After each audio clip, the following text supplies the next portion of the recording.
I want this shit banging in my headphones. You understand me? Let me hear that beat. You dig? I'ma address some shit. Let y'all niggas know the real. I've been dormant for too long. Hibernate. Everybody want it, but do you wanna get it? I'm sick of all these niggas bullshitting. I'm sick of all these bitches. I'm sick of how these bitch niggas tripping. And how y'all get these passes to these snitches. Neighborhood crippin'. Dog pound gangsters in the building. I'ma treat these niggas like bitches. Throw them to the wolves and the vultures, the hyenas and my siblings. Damu, Kiwe conversation. The only place you gonna get it is the only place you gonna get Big U. Wes. Welcome to the Damu Kiwe Conversations. Home of the West Coast. Voice of the culture. His Duse seems to die. Y'all hit that, bang that like button, and take them chucks off before you step into a gangster's house. It's just a sign of respect, man. It's the least you can do when we coming with the content. If y'all ain't been able to peep, we been on our JOB every day. Hey, listen, we got the Fly Sweater event. Forget an ugly sweater. We got the Fly Sweater event coming up in Vegas. Damu and Kiwe Conversation Pod Search. When I say a pod search, I mean a podcast and a concert. You know what I'm saying? So anybody interested, tap in, DM me, and I could give you some of the things. We already got the venue. You know what I'm saying? For those who don't know, we moving back out to the West Coast within the next couple weeks.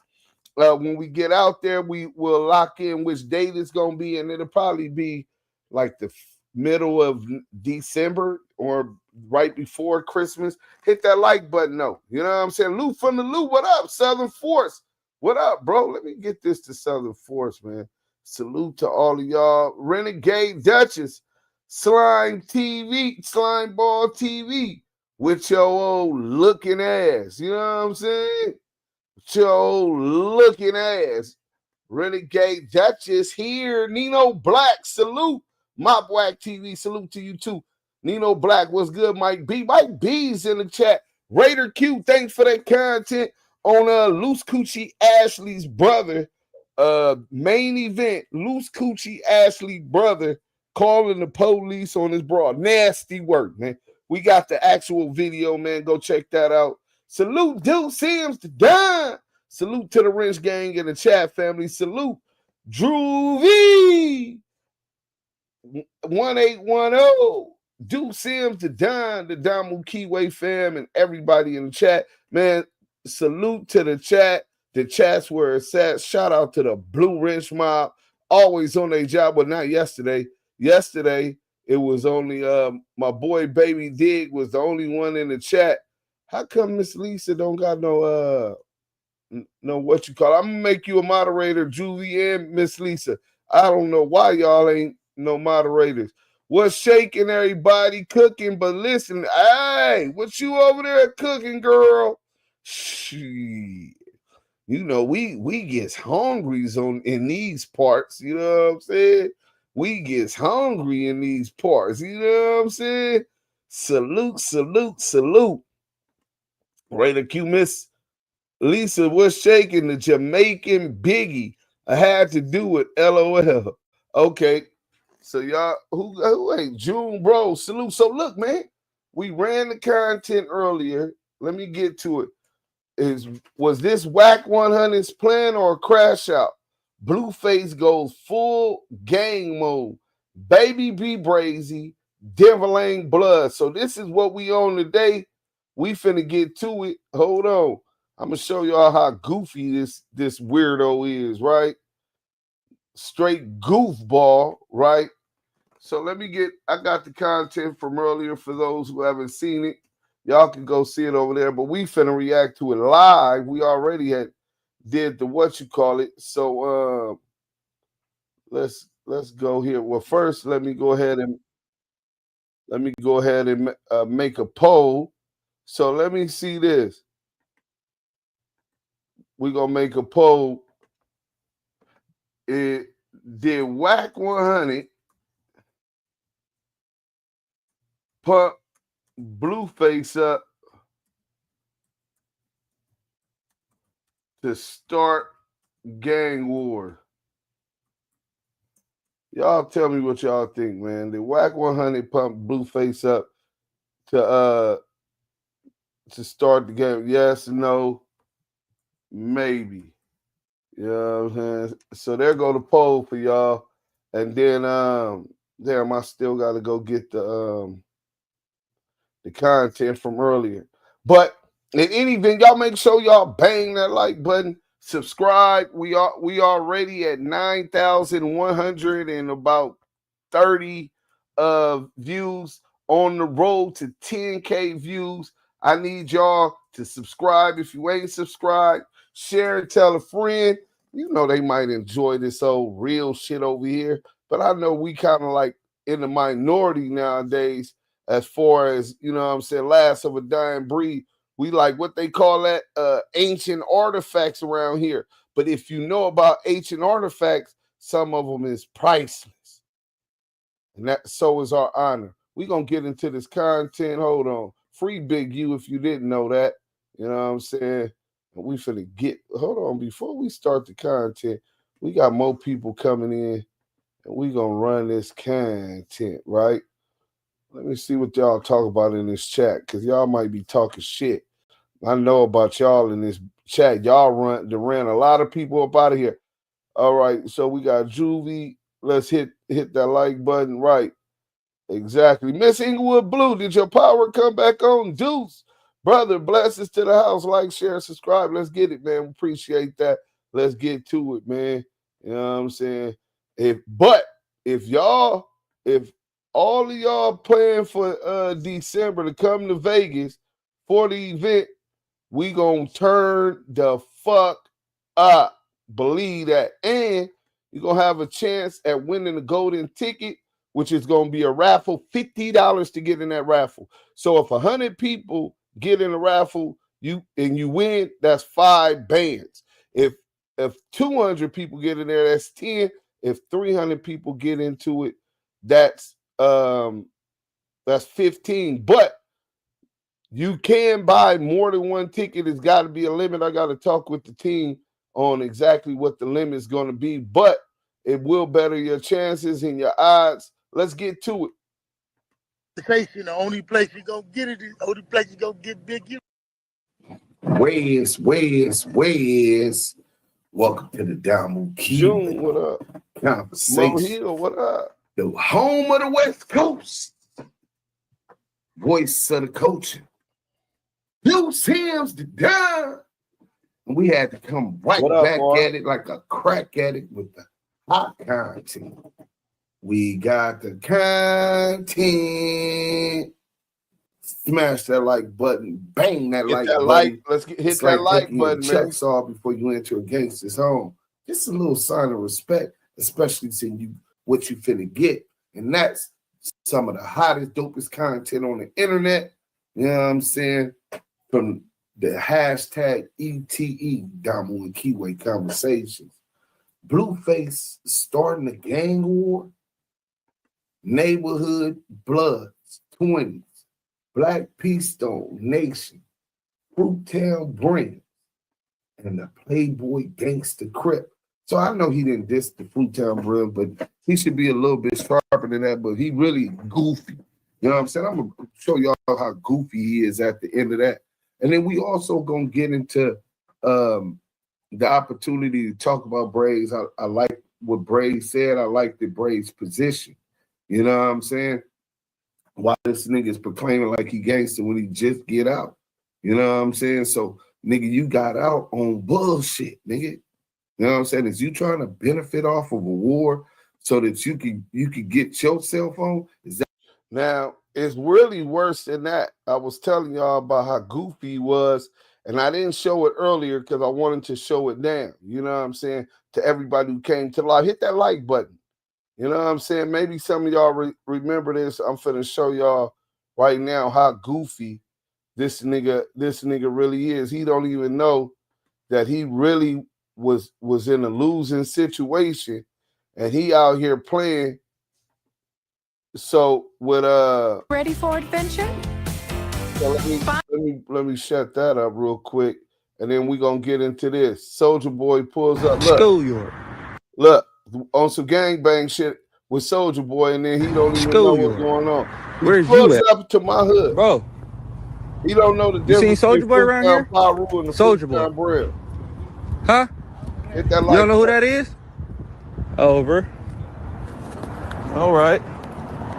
Nobody knows Soldier. Soldier, why would you send me this bunk ass address? Don't nobody know you over here. That's why. School Yard. What? Hey, you seen Soldier Boy over here, man? Soldier Boy, you seen Soldier Boy? Who? Soldier Boy. Soldier Boy? Soldier Boy. Nah, He said he from over here. Who? Soldier Boy. I don't know no Soldier Boy. You know that man? Soldier. I'm right here, cuz. Where you at? That's on Jefferson and Catalina. Hey. Find Soldier? I ain't find Soldier. Where he at? Y'all know Soldier Boy? You know Soldier Boy? No English. Bro. No English? Yes, you know Soldier Boy? Soldier Boy. No? Y'all know how long y'all been over here? For a long time? 2 months maybe. 2 months? I speak in English, but no English? You ever heard of Soldier Boy? No? No Soldier Boy, huh? Hey, bro. You too, man. I'm trying to. Hey, bro. If you see Soldier, tell him I came. We're looking for him, all right? All right. What's your name? My name Blueface. Blueface. Yeah. Right. School Yard. Blueface. Soldier Boy. Tell him Blueface from School Yard Crip came over here looking for him. All right. All right. This ain't no gang shit. This the address that Soldier Boy sent me. I'm here. He talking waiting about on Soldier Boy. He ain't on no gang shit. But look. There goes the address, 1250 West Jefferson Boulevard, right? This how stupid he is. Now, Soldier Boy claims Fruittown Pyru, right? But he tells him to drop tells him he dropped the location. Now, mind you, this what Blueface don't know. Soldier Boy fucks with the homie, free the homie Mac. Hey, free the homie Mac Fever. You know what I'm saying?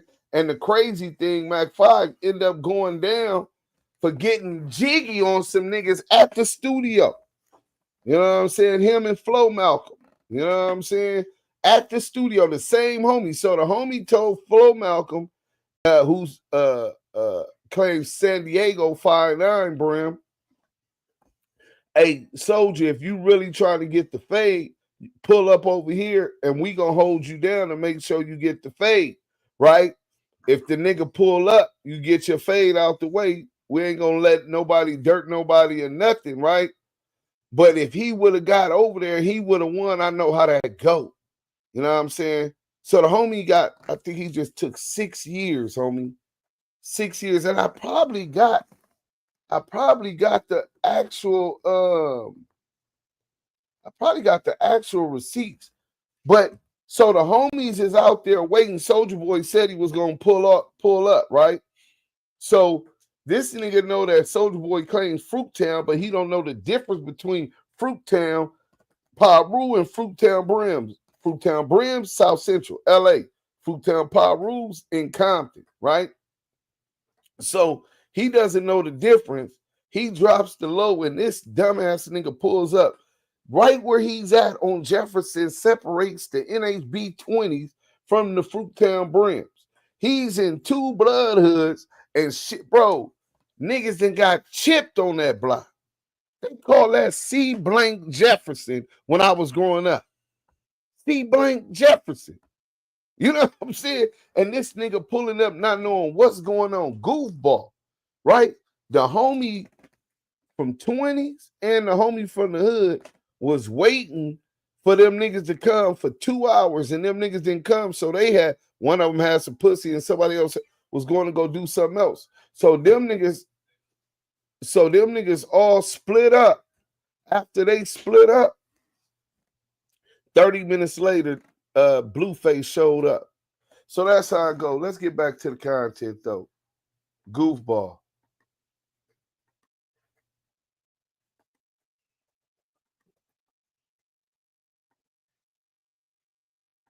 Is that what's going on? Because you got money on the table, and the cold thing about it, you and your dumbass lawyer don't even know how to handle the business right. Facts. But in any event, we're going to go ahead and first show y'all, we're going to get right into the content. Let's go like this real quick. So, Blueface just get out for those who's been living up under a rock or those who really just don't really keep up with what's going on after doing state prison time, paroled from a 50-50 yard. A 50-50 yard is like a dropout yard. It means 50% of the yard is general population.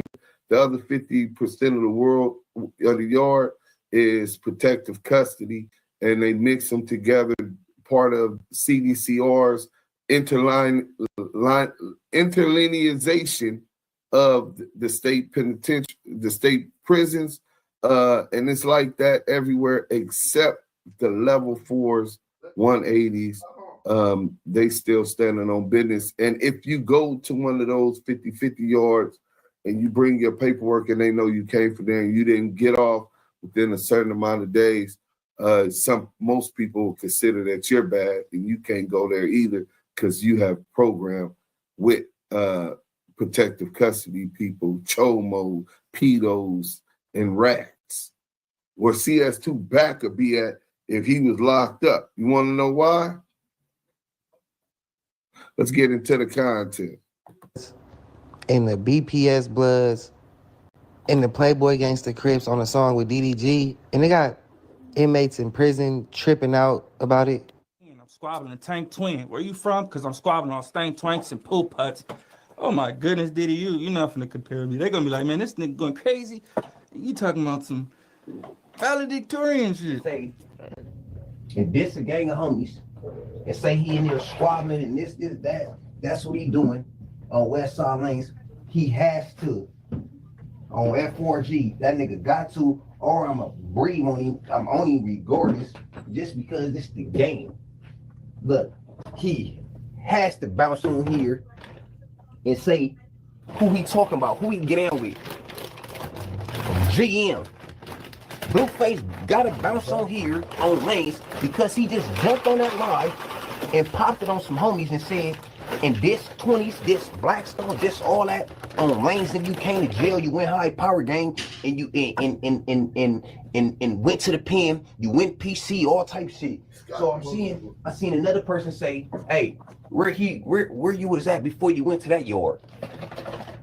Again, you have to get on there and say that. Ain't no hate, it ain't nothing, it's all good in the hood. Happy a month. That's happy people go home. Jesus Christ. But with gang members, if he was a regular person, it'd be good. With gang members, dead homies, facts. Especially from the land, you ain't getting away with lying. Man, he don't even know. Squabbling a tank twin. Where you from? Because I'm squabbling on stank twanks and pool putts. Oh my goodness, Diddy, you're not finna compare me. They're gonna be like, man, this nigga going crazy. Now look at him on some. Now that is B Brazy right here. He's on the left. So what he talking about when he says stains, that's a disrespectful epithet to disrespect the Black P Stones. That's the Jungle Stone Bloods, JSB, and the CSB, City Stone Bloods, Biddies, blood from Biddy Stones. You know what I'm saying? Which is some very active. Shout out to the 28th on the west side, part of that Brim card. Also, Street. Shout out to the Fruit Harvard Nets and the BPS. So FHNH BPS is kind of like very close on how they function, how they move, the enemies they share, etc. So him dissing them, and then he also dissed the NHB 20 Bloods. So he understands how close they is. He might as well. And then he dissed the Playboy Crip. I ain't on here to speak on how they doing it.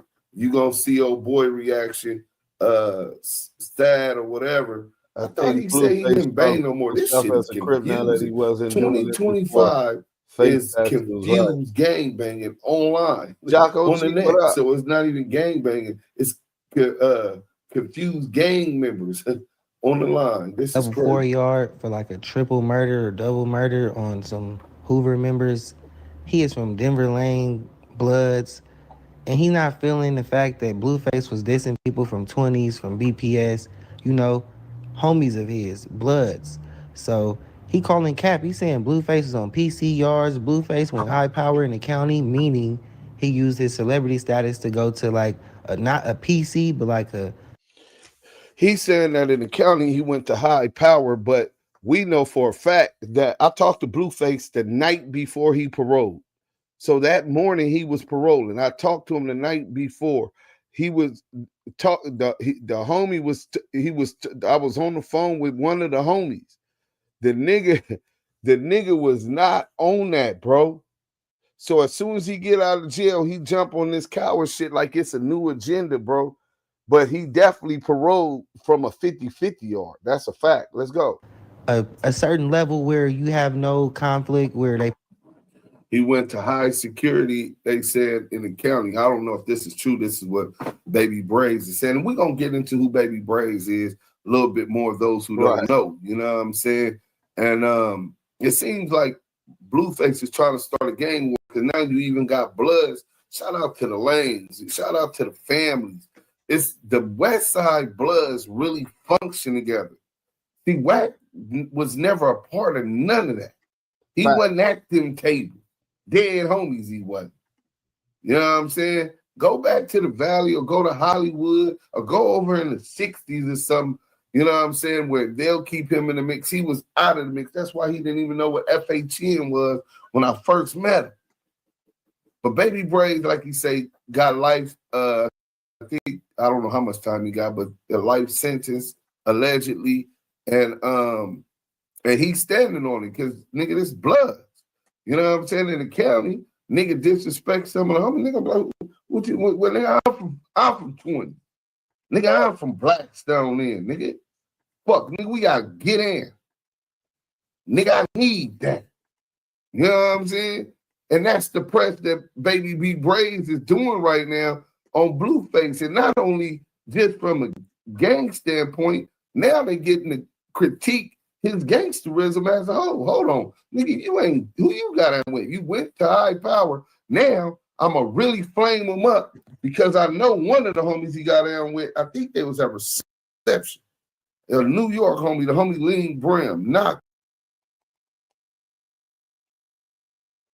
blood out. Hold on. I'm finna try to call him right now and see what, because I remember when the homies told me about it, and then Lean told me. I know Lean got packed out in the county by the neighborhood Crip. Let me see, man. Lean is a Brim homie from New York. 5'9" Brim. Nigga, salute to the homie Lean. You know what I'm saying? Let me see. I think it say New Lean Brim. Let me see. The person you are calling cannot accept. So maybe it's not that one. You know what I'm saying?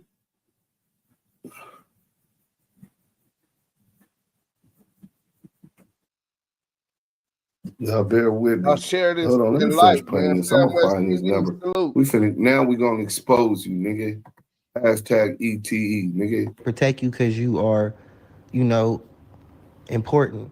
Now, I just want to note that Krishan's other boyfriend, you know, like the new boyfriend she just had last week, he's from BPS. That is a rival gang of Schoolyard Crips. The Jungles and the Schoolyards do not get along. Blueface happens to have a baby mama named Crackshawn Rock who has a boyfriend. Wait, so y'all did see Krishan Rock in the Blackstones.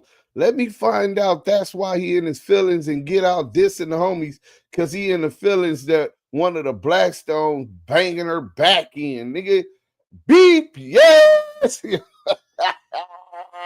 And in the BPS Jungles, and a baby with a Schoolyard Crip.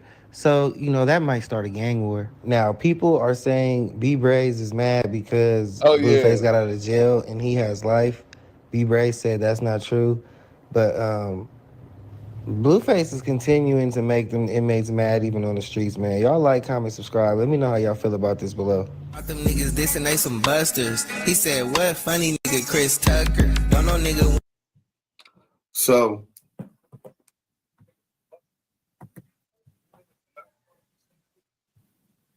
yeah, don't nobody want to be seen with the Crip cop, bro. Niggas is gonna start tripping. You know what I'm saying? So let me show y'all this little thing real quick and bring y'all all the way up because now it hit, I think, LA Hood Media. And it looked like the problem is going to continue to spread. You don't just do that type of shit without not from the set, bitch, get out the section. Crips in the room, bitch, make some room. Soul Gang, Watch your tone, I'ma Blueface, slide that some Clout, bone. DP, Follow to the foreign, by you his the own dog, go homies. home. That's what I thought, bitch, you thought. You never heard of Blueface, you not from the block. What's a beef to a chop? Nigga, fuck a stock, I'ma stick with the mop. Antics, Brazy, Brazy.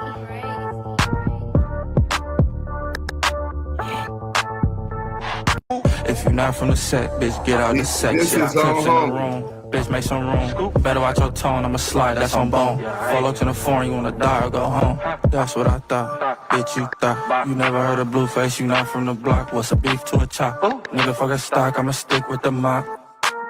Antics, Brazy. So, nigga, bring your nice ass to the town. Pussy, get your issue. So now the School Yard Crips have called him out. Salute to the School Yard Crips for not allowing nasty work. This dude to try to start a gang war. Yeah, This LA's LA's already he definitely on fire. ain't no LA nigga. You know what I'm saying? And this nigga is not an active man. He is not sliding on nothing. He ain't gonna bail none of you niggas out when you niggas do y'all Dougie, because the homies gonna come do they Dougie. Y'all know where this shit could go. You know what I'm saying? Of all hoods, the schoolyard should know where this shit could go. You know what I'm saying? So the schoolyards with the Blackstones, the 20s, that you might as well say the FTBs, because the homies is neighborhood fruits all day, 20 brims all day. You best believe that big bank day. You know what I'm saying? So, and then you got the Duse, the VNs. Man, listen, bro. They not trying to go through all of that because of this, nigga. If y'all got to go through that or y'all on that, okay, that's on y'all decision. A lot's been lost in these years of gang banging. Niggas taking field trips back and forth. Niggas getting caught taking field trips back and forth, right? I get and understand that whole dynamic. But if it's going to be that, don't let it be by a nigga who ain't going to be nowhere, who's going to throw the rock, hide his hand, and ain't gonna be nowhere around when shit gets shit. You know what I'm saying? Ain't gonna have no bail money, ain't gonna have no box of blammers, ain't gonna contribute shit to it, but gonna get it started. You know what I'm saying? But maybe, I don't know, maybe he could do what he want to do. You know what I'm saying? But then you see Zoe Simon in the chat, he said, "Cuz squabble Mayweather, doubt he worried about any phase on Crip." Baby Brazy says, "Shouldn't have did it, peas." Fire. So now they knowing that this nigga probably finna get DP. You know what I'm saying? He got some issues. Nigga, they not finna allow you to start no motherfucking gang war. Nigga, you ain't no motherfucking joint. Nigga, you know, as a rapper, you went platinum for Tatiana. And then what's the the other girl, one he got Tippy, on the dead yeah. lows? Right? You had a couple of slappers. Tippy had one of them names. Toured, all of that, so people know you from that. And the reality show, niggas don't know you from knocking nothing down over there, nigga. You wasn't no full-fledged active gangbanger at no point in your life. You know what I'm saying? So let's go to the next one, man. Let's go to the next one. Oh, hold on, wrong shit. Let's go back. Boom. So let's go here. So now here go Big Sad. Know who you are. You just popped up, whatever, cool. I'm like, damn, I don't know this nigga, but he got the real scrap yards in his videos. You feel me? So I was like, whatever. So that's a disrespect to School Yard Crip about you when he say scrap yard. Then they tell me you from Santa Clarita. But fuck all that. Let's meet up and die, nigga. What's up, Tiny Bodine? You want to meet too? What's up, Tiny Bodine? You want to meet up? Niggas don't want to meet up. Let me know any one of you scrapyard niggas want to meet, nigga, on the set, nigga. I'm dropping low, nigga. Fuck scrapyard, nigga. Let's meet, nigga. I started to leave you alone, bro, because we don't even know who you are. What up? Now, here goes this rapper yourself. Who I thought they said was no longer from his hood because he's supposed to have some work on him. Right? What's going on with all of that? And now here he is speaking up on behalf of the Playboy gangsters. Maybe he's authorized. Maybe the paperwork situation got handled, DPs, or maybe they said that and made a call that they didn't think he was a rat because they got some inside information. I don't know what's going on with that. I can't speak for the Playboy Gangster Crip. But in any event, here you got Big Sad 1900 responding to Blueface after he dissed the Playboy Gangsters fresh out of prison. So he's talking about he dropping low, and he tells not only Blueface, but Bodine, Whack Boy. See, I remember Bodine from Clubhouse. That's Whack Boy. You know what I'm saying? So, yeah, man, I don't know. Hey, Bodine, I hear you supposed to be a joint over there, but I don't know if you can stop the rain because the niggas ain't finna allow a nigga that's viral like that nigga to be disrespecting they set and it don't be no repercussions. Y'all got a Tekashi 6ix9ine on y'all hand? You know what I'm saying?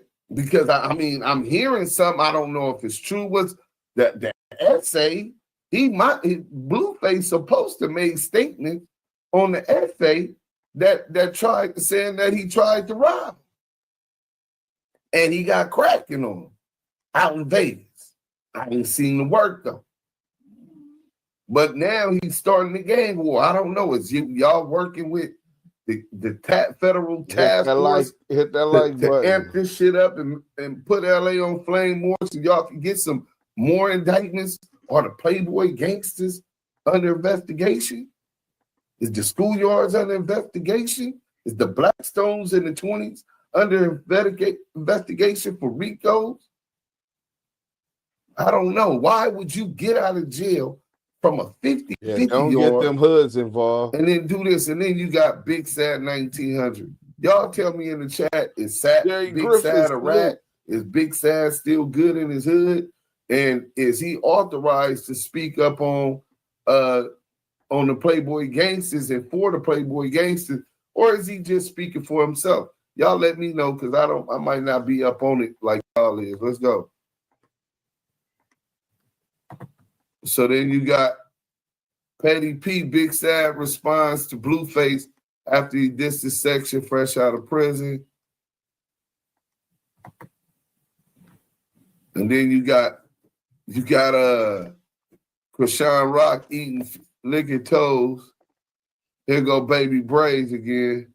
On lanes because he just jumped on that live and popped it on some homies and said, in this 20s, this Blackstone, this all that on lanes, that you came to jail, you went high power gang, and you and went to the pen, you went PC, all type of shit. So I seen another person say, hey, where you was at before you went to that yard. Again, you have to get on there and say that. Ain't no hate, it ain't nothing, it's all good in the hood. Happy a month. That's happy people go home. Jesus Christ. But with gang members, if he was a regular person, it'd be good. With gang members, dead homies, especially from the land, you ain't getting away with lying.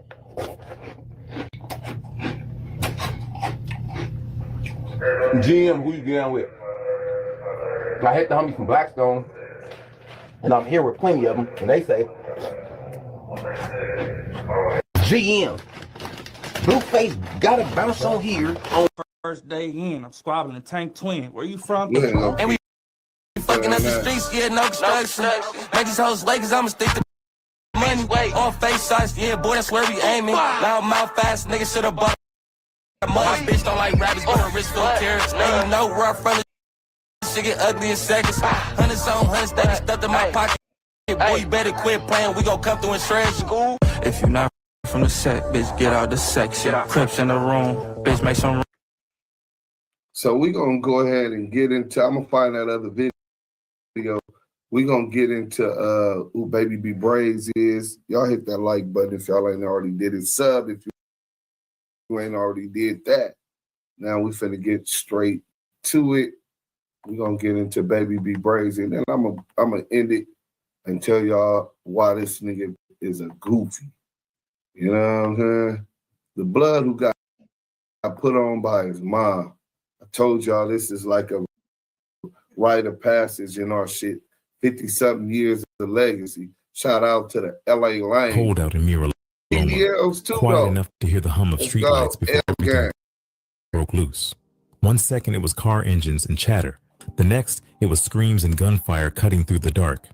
2 bodies hit the pavement, one girl bleeding, paralyzed, crying out for help that never came. They said the shooter told the crowd, "I'm not scared to die," before stepping into the smoke. Nobody laughed that night. The street didn't forget his words, but this story didn't start there.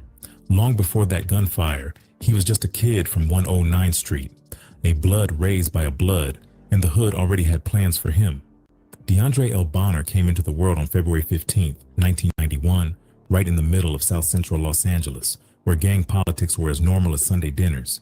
His block sat near 109th and Figueroa, deep in Denver Lane blood territory, a small gang politics are just like family dinner every single day. This is in your household. My dad from the set. Uncles from the set.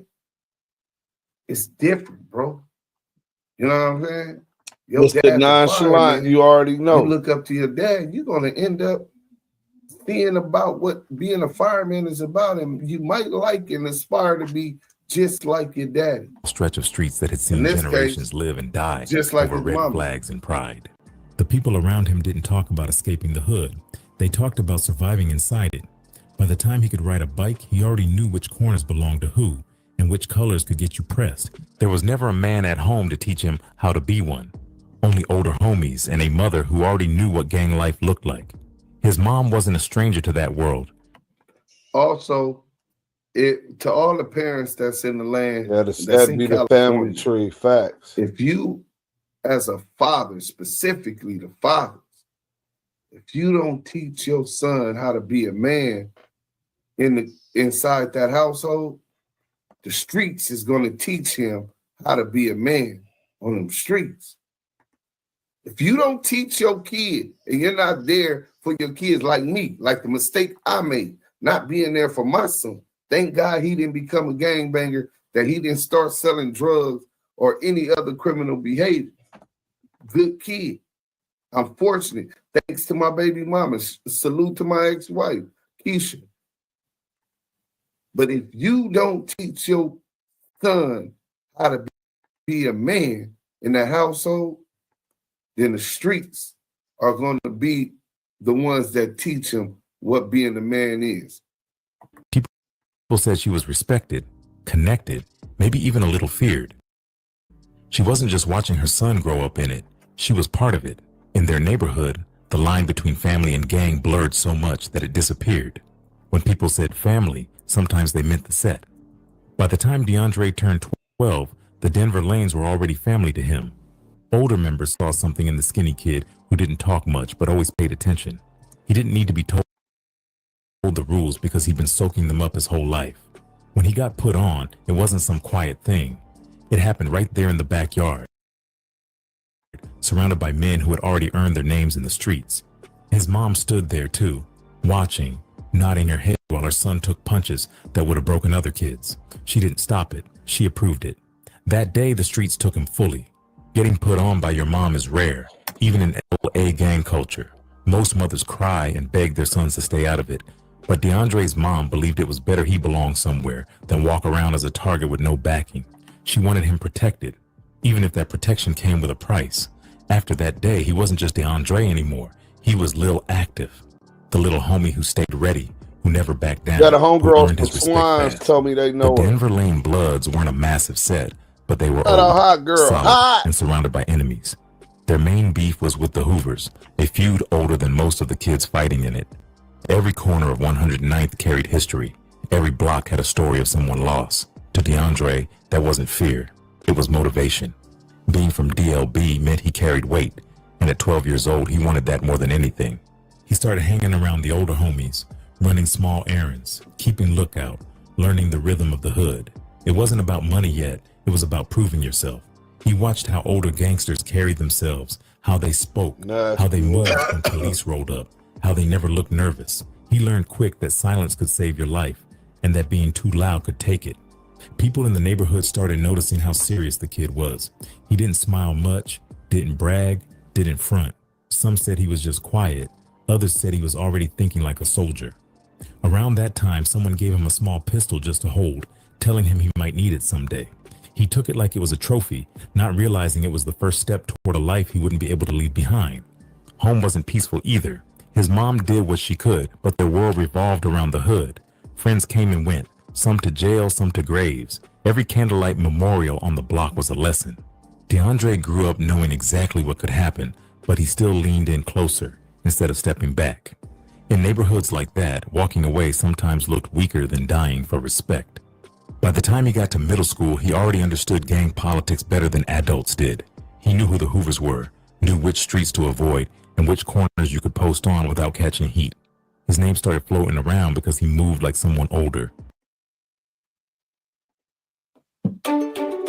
Damu, Kiwe, conversations. Let's get up out of here. Get back to the content. Older homies like that, they'd say, Lil Active really with it. And for a kid who never had much, that kind of respect was everything. There wasn't much else for him to chase. School didn't hold his attention. Teachers couldn't talk him out of the life because he didn't see any other one. He'd seen kids with good grades still get hit by stray bullets. He'd seen families lose sons who weren't even banging. In his eyes, there was no safe road, only sides, and he'd already chosen his. By 13, he was carrying himself like a grown man, though everyone still called him the Lil Homie. His mother kept her distance, but deep down she was proud that her boy was holding his own. She'd tell people he was strong, that he wasn't scared of nothing. That pride would follow him all the way until the headlines, years later, when the same boy from her backyard would turn into one of the most feared names on the South Side. But back then, he was just a kid trying to earn his spot in a world that didn't give second chances. By middle school, he already spoke fluent gang politics, and the streets had already started writing his story for him. Growing up on 109th Street was like walking through a maze where every corner had its own story and every wall had its own warning. The place sat right inside Vermont Vista, south of Manchester Avenue and west of Broadway, surrounded by sets that had been feuding since the mid-'80s. To outsiders, it looked like a regular Los Angeles neighborhood with small houses and palm trees, but anyone from there knew that every block line meant something deeper. The Denver Lane Bloods held down most of 109, keeping their red flags close and their enemies even closer. Up north and east, the 92, 94, and 112 Hoovers kept their hold tight, watching every move from their side. To the south sat the 120 Raymond Crips, who had their own history with the Lanes. The borders between these sets weren't written on paper. They were written in blood, fights, and drive-bys that stretched across decades. Kids from that area learned early what side they were on just by who lived next door. If you were from 109th, you didn't walk toward Hoover Street after dark unless you had a death wish. The colors weren't just about fashion either. Red was Denver Lane. Orange belonged to the Hoovers. Blue stayed with the Crips. Even gray, sometimes worn by the 8 trade gangsters, carried meaning. One wrong hoodie could get you stopped, pressed, or worse. DeAndre saw that before he even turned 10. He'd walk to the corner store and see older homies watching every car that passed, ready to react to any flash of color that didn't belong. It was normal to him, almost like the city's rhythm beat to the sound of sirens and gunfire. The Lanes had alliances too, tight ones that gave them backup when things got real. The Athens Park Bloods, the Crenshaw Mafias, and the Inglewood Family Bloods were like cousins to them, stepping in whenever the pressure got heavy. Ain't a damn thing changed. Off your Antics lane. Shout out to the AMs, the Antics Millers. Shout out to the Crenshaw Mafiosos. Shout out to the IS. 9277 Border Rats. You know what I'm saying? Let's go. But yeah, they telling you about how close these gangs function. These really function. Them is still the homies. Niggas see them at functions and stuff also. Especially big Damu functions when I was younger, you know what I'm saying? But that's where I met Bone. But I used to go to the Crenshaw Mafia, to the bottoms with Spider. VIP to the homie Spider. Yeah, if y'all don't know who Spider, coming with the new twist of both shit for the riders. And if you don't know me, call me YG Spider, homicidal from the Wild Wild West Side, Crenshaw Mafia gangster. No, I ain't I bank it much faster than Swift. Psycho ass terrorist. Best beware it is. Young sick ass G. And that be me from the 10th Street by the close swap meet. Off century. I don't know about that. To the bro. YGB niggas are the braziest. Shout out to him, and I'm named after Big Eminem from IS. Inglewood Family Bloods. I got a real blood name. Eminem is a blood name. You know what I'm saying? He was a straight gangster. He used to hang in the Fruit Town, and he got to that bag. Rest in peace to him. So the intertwining and inner alignment, and I'm big Eminem at that. And from Fruit Town Brim, the alignment of and relationships built over centuries of families mating, niggas fucking they homegirls. You know what I'm saying? Niggas related to niggas from their hood. You know what I'm saying? But specifically for the LA lanes and their allies, close allies is the Antics Parks and the Crenshaw Mafias. And then the Antics Park, when you say Antics Park, then you gotta say the Miller Gangster Blood. And you also gotta give it up for the Village Town Pirus because they're close. So all of these different hoods are intertwined and got love for and are allies of each other. Let's go. These alliances weren't based on paper agreements. With very few beefs. You know what I'm saying? But on shared wars and the same enemies. When a Hoover hit a lane, other blood sets felt it too. That's how thick the politics ran in South Central. DeAndre started to understand all that before he even hit high school.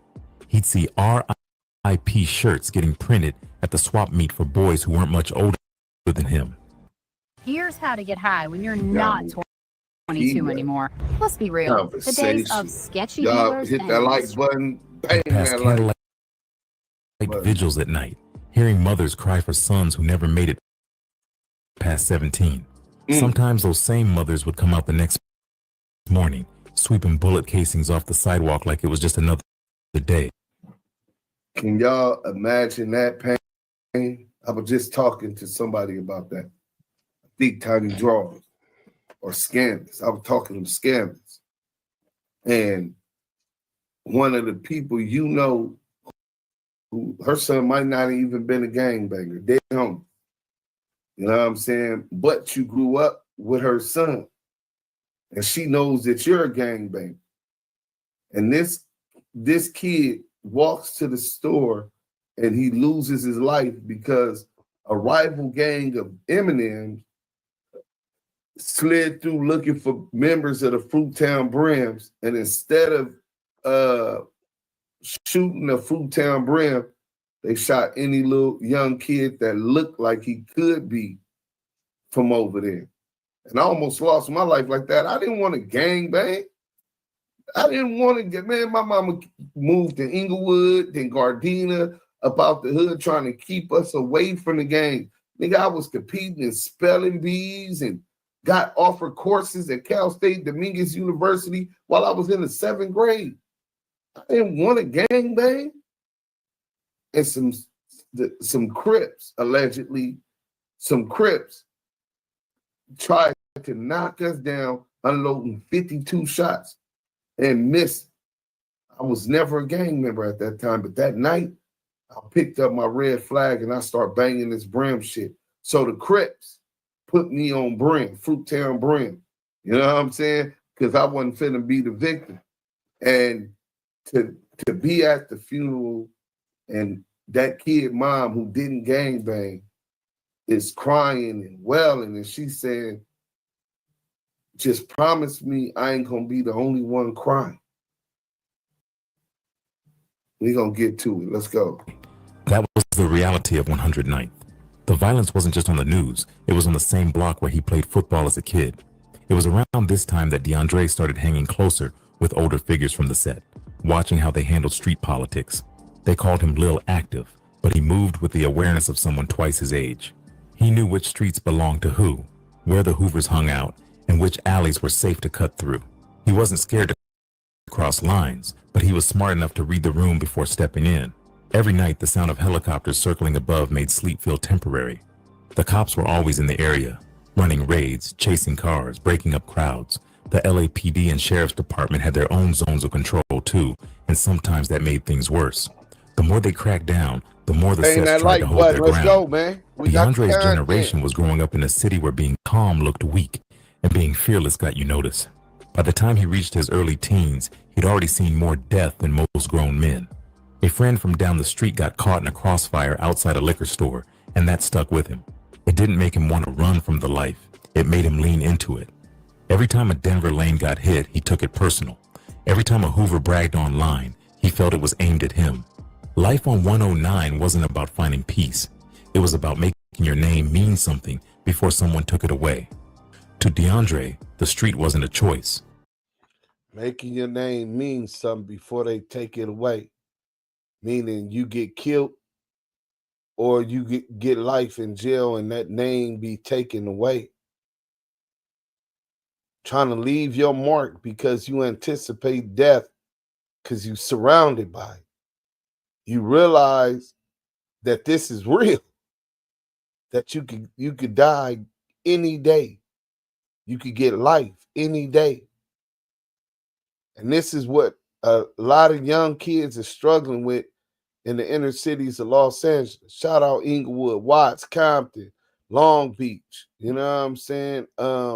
Torrance, Gardena, West LA, East LA, South Central, and the Valley.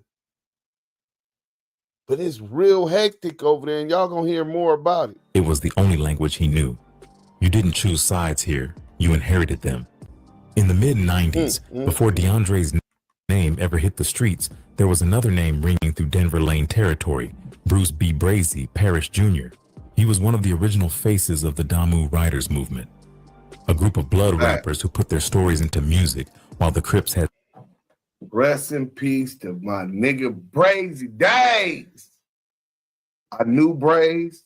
Then really got to chop it up with Braze. You know what I'm saying? Braze used to come to the hood too. VIP Spider used to come to the hood, dice games, all that in the project. The homies know in front of Nino house and all of that. Blood used to come with me because me and Spider was going to Crenshaw Mob, going to El Camino Community College together in 98, 99. Right? So he would come to the hood or whatever, rest in peace to him. And B Brazy was coming to the hood before him, like 94, 95, when Liz, shout out to the homie Liz from Hunters, and Cudahy was getting money together, and B Brazy used to fuck with Cudahy. Let me give y'all my B Brazy I'm gonna try to get this when I first meet B Brazy. So I'm on my shit at this time. It's 94, 95. I'm in the projects. I got the thing on me. I see a Datsun Beat 210 pull up right there and park on Catalina across the street from the University Gardens front gate on Catalina. Hold on, I'm gonna stop this. I'm gonna call Cudahy. So if y'all think we capping, hold on. We don't do no capping.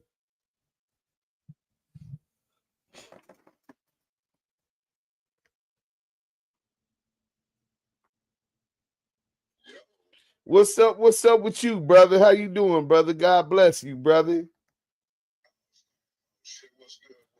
Oh no, man. I'm live right now, but people might think I was capping when I first met B Brazy was at your little tilt over there across the street from the hood, right? From the projects, right?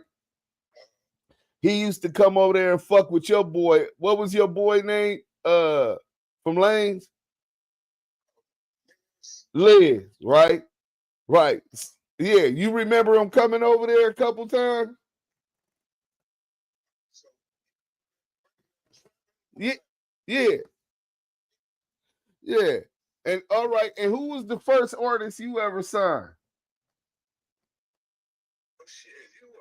All right, I'm just making sure. All right, love you, homeboy. I'll hit you later. All right.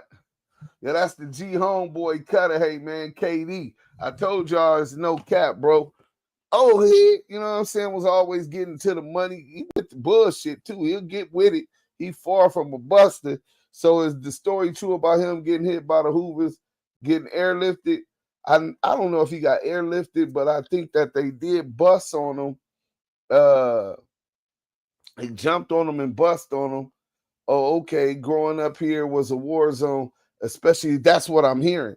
Being I wasn't there, especially being a female, my OG pops taught me and my siblings what to look out for. Love to all that was innocent, catching strays. Man, that is the saddest thing, man. And if you pay attention, after the 80s drive-bys, I remember almost every nigga from Fruittown Brim had been shot, even to now, you know what I'm saying? But in that generation, you know what I'm saying, that was surviving the 80s, they were being shot, but they were surviving. Niggas was doing drive-bys and shit. And then a lot of innocent people was getting hit because of drive-bys and all of that stuff. So niggas in my generation, we became the walk-ups. You got to hop out and do your stuff. You know what I'm saying? Allegedly. You know what I'm saying? That's just what I heard. I don't know nothing about all that. You're not lying. Back in the day, I was a gang. It was a gang of innocent people catching strays, young and old. Yeah, man, I was almost one of them statistics, bro. They got off with the tech. Let's go. So I see him, and I couldn't really see the face because I wasn't even a gang and you member. can't really see. So I walk up to the gate, and then I come out, me and the homie, Two Boo Gangster. And we come out and we own them. The nigga is getting out. I'm looking like, where's the driver at? The nigga is getting out the passenger seat window, nigga, like the Duke's Hazard, nigga, because the doors didn't open, nigga, real Figueroa Rider Gang street nigga, grimy nigga, you know what I'm saying? He getting out the passenger window. I'm like, oh, blood, that's, what's up? B Brazy, what's bragging? Like, what's up, blood? What you doing over here? This Brams. He like, ah, blood, I fuck with the homie Liz, and I knew Liz because I fuck with Cutter. Hey, shout out to the homie KD, Street Riders Motorcycle Club. KD was the president of Street Riders Motorcycle Club. But anyway, that's the first person who signed me to a record deal.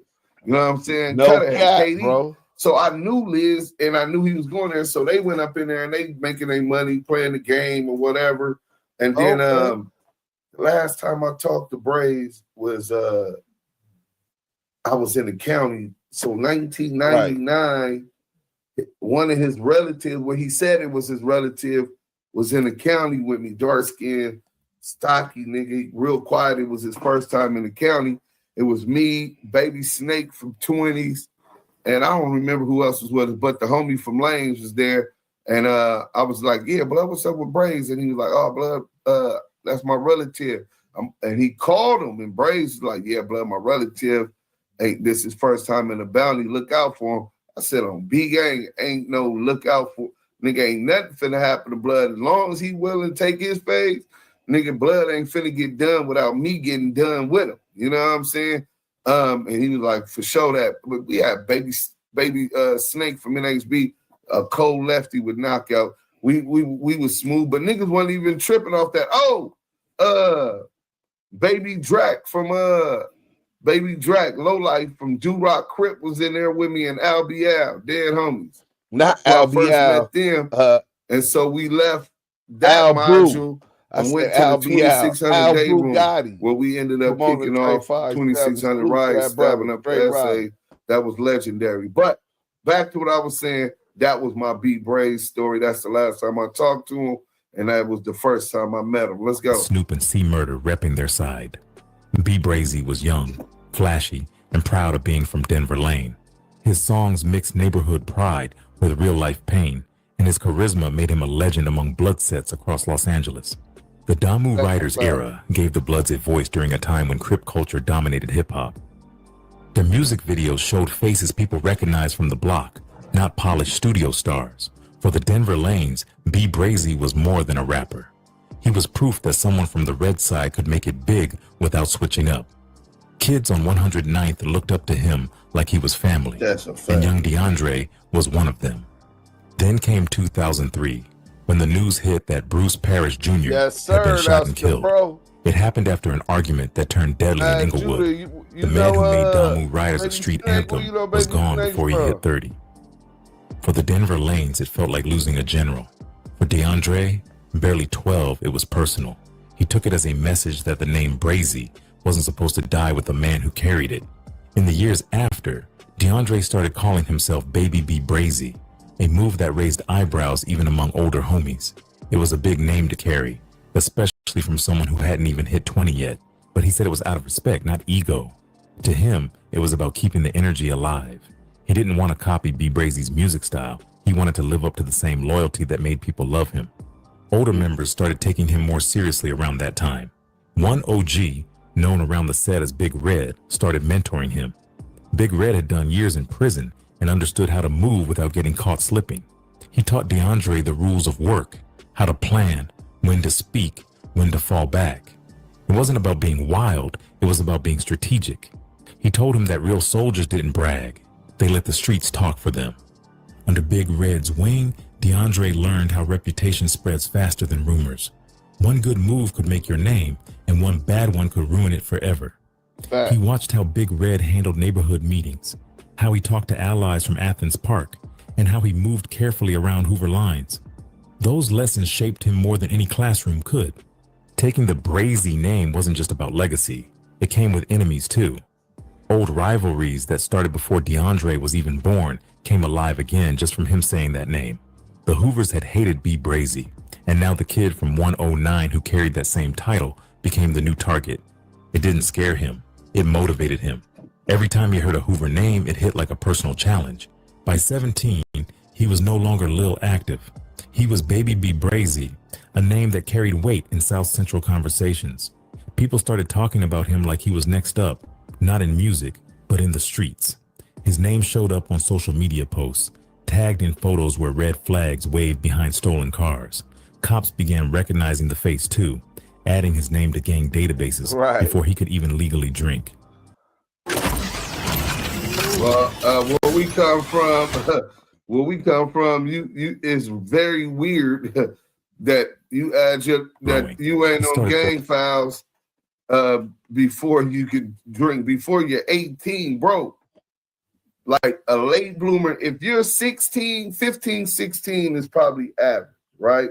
Niggas still gonna look at day one, niggas gonna still look like nigga use a new booty, nigga. Unless you been around there, but niggas still gonna be like you jumped off the porch late because some niggas started at 9, 10, 11, 12, 13, 14. You know what I'm saying? But 15, 16 is probably about average 15, 16, you're a late bloomer, right? 17, 18 niggas is looking at you like you Christopher Love boys. You know what I'm saying? You know how many wars could go down during that? We're going to get into those statistics and all of that and make this an educational moment. But let's get back to organizing younger homies, telling them to move smarter, to watch every car that passed, to treat every street corner like it was being watched. He wasn't a loud leader, but people followed him anyway. Something about the way he carried himself made it clear he wasn't pretending. The death of Big Red around 2012 hit him hard. The OG was killed in a shootout near Western Avenue, and that loss cracked something inside DeAndre. The man who taught him patience was gone, and what replaced that patience was anger. From that point forward, he stopped trying to avoid the war and started trying to win it. He wasn't chasing fame, he was chasing revenge. By the time he reached his 20s, Baby B Brazy wasn't just a name on 109th. It was an identity that carried both respect and fear across Los Angeles. To his set, he was a young soldier who held down the lane with pride. To his enemies, he was a walking reminder that Denver Lane never forgot its dead. Every time someone whispered his name, they said it with a mix of respect and caution.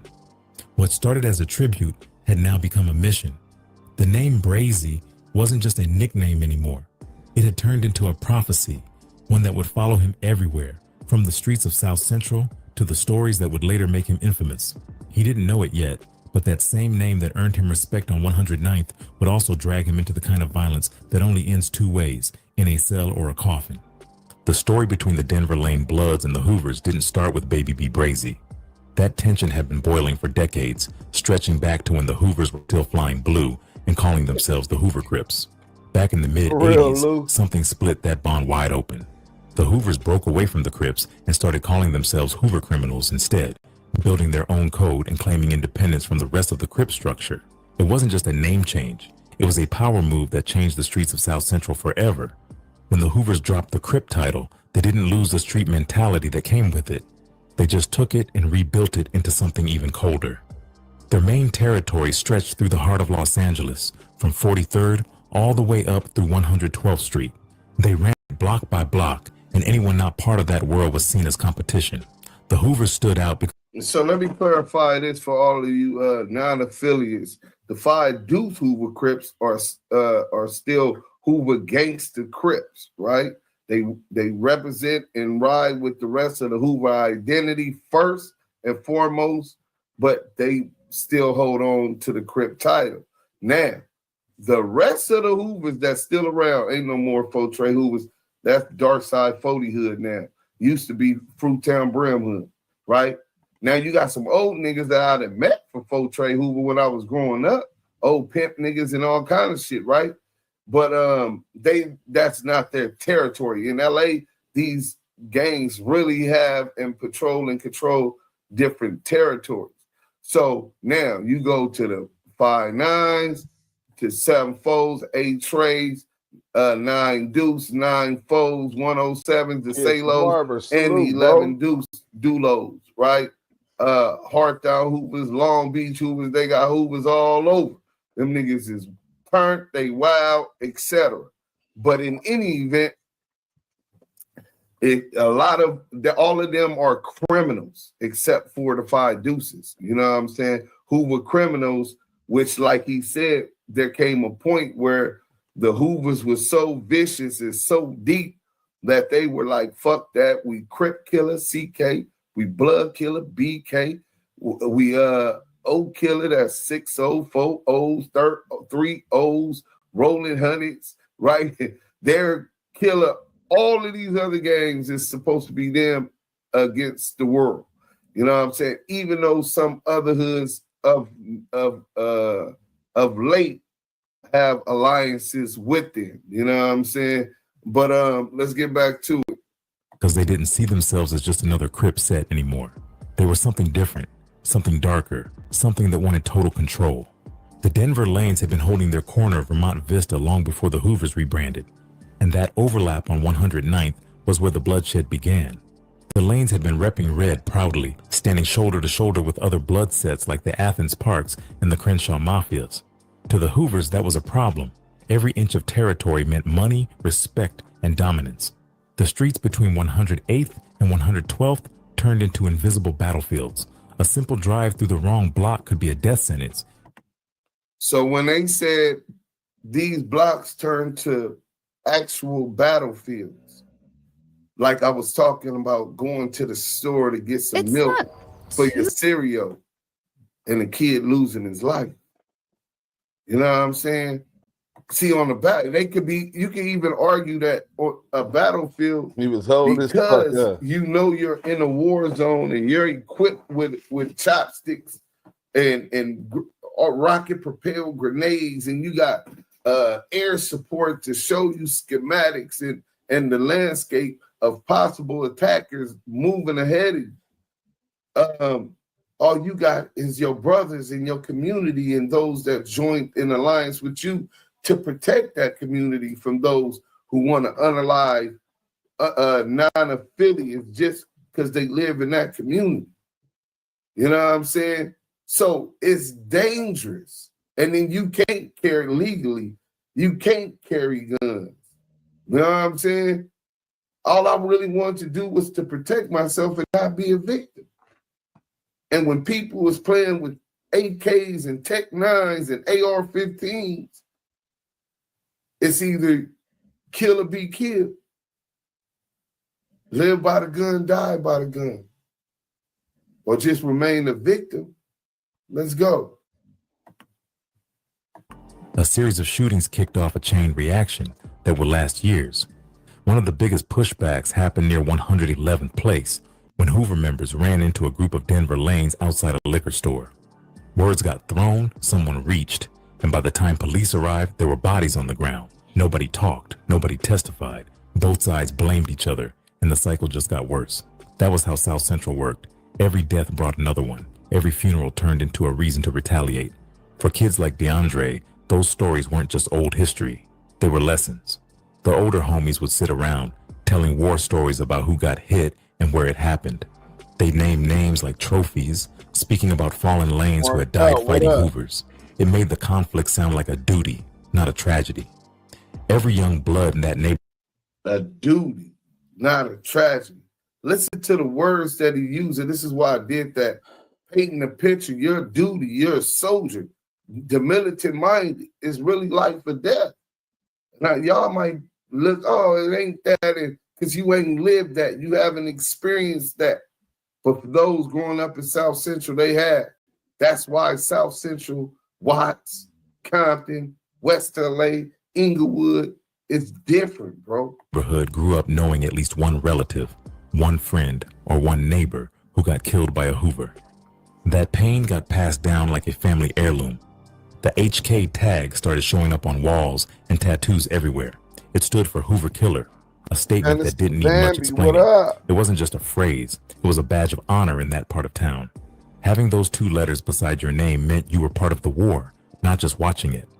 Older members would say, if you were Lane, you already HK by birth. That's how deep the hatred ran. It wasn't about money or drugs, it was about identity. DeAndre started wearing that mindset early. To him, No. That's a propaganda and a false narrative that gang members push. Bro, there's always niggas that all it's about is about money. It's about control. And if this territory doesn't have B Brazy's, Baby B Brazy's, and riders that's patrolling, holding down and standing for these communities, then these hustlers that's ghetto rich, the ballers, that's dope dealers or robbers or got businesses, that they can lose the community where they're permitted to get money at. However they get money. So those dudes is essential, and people be wondering, like, especially New York niggas be like, bro, if you got the bag, you control everything. No. And for the most part, you definitely got some influence if you got the bag and some say, as long as you ain't no buster. But if you's a buster, first and foremost, it's going to be hard for you to get the bag there, but you can get the bag outside where niggas don't know you a buster. But these type of niggas that's really street is going to take your bag from you. They not going to give you a say. They feast on weakness, bro. They prey on weakness. Now, you definitely got niggas that got the bag with more influence. Nigga got the bag in your hood. Niggas a selective politic because he's feeding these type of niggas that might not necessarily know how to get the bag the way that the hustler that just snitched did. You know what I'm saying? But listen, bro, it's always about money, even when they say it's not. Nigga, they utilize, manipulate to keep these soldiers so that they can benefit, bro. Beefing with the Hoovers wasn't something he chose. That's a fact. It was something expected. His uncles had done time over it. His cousins had died behind it. The whole neighborhood had grown around that conflict like a scar that never healed. People talked about peace sometimes, but nobody really believed it. Not when generations of pain had already shaped the streets. The Hoovers were known for moving differently. They were disciplined, sharp, and never scared to take risks. They'd slide through red zones without warning, shooting from cars or creeping on foot. They were mostly made up of young members trying to make a name for themselves, which made them unpredictable. Denver Lane learned to move just as strategic. They started posting lookouts, keeping radios on, and tracking Hoover cars the way soldiers track enemies in a war zone. This constant tension made the neighborhood feel like a front line. Kids learned how to spot danger before they learned algebra. They knew which direction gunshots came from, which alleys to run through, and where to duck when headlights flashed at night.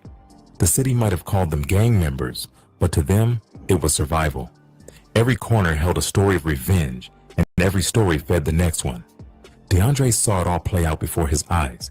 He saw how older homies carried pride in their scars, how funerals turned into roll calls of fallen brothers. He saw how mothers dressed in red still stood tall at candlelight vigils, refusing to cry in front of cameras. That toughness shaped him. He began to see violence not as something wrong, but as something necessary. The way soldiers talk about war, that's how the Lanes talked about the Hoovers. He began hearing stories. Let me tell y'all something. That right there, he seen violence not as something negative, but as something essential to survive.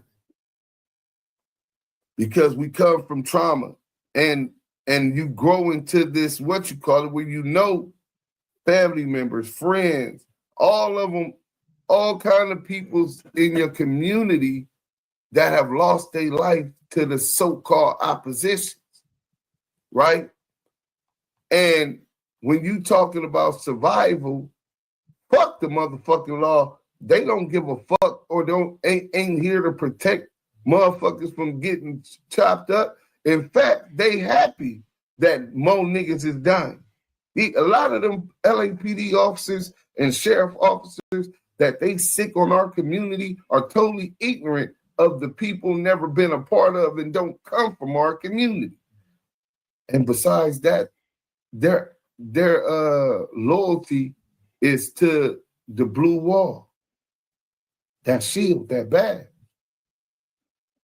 So when you have people who naturally, innately, for their own survival, understand that the police is the slaves, derived from the slave catchers, and they're here to uphold the law, which has criminalized you for being black since the Emancipation Proclamation, it's going to be fuck the police.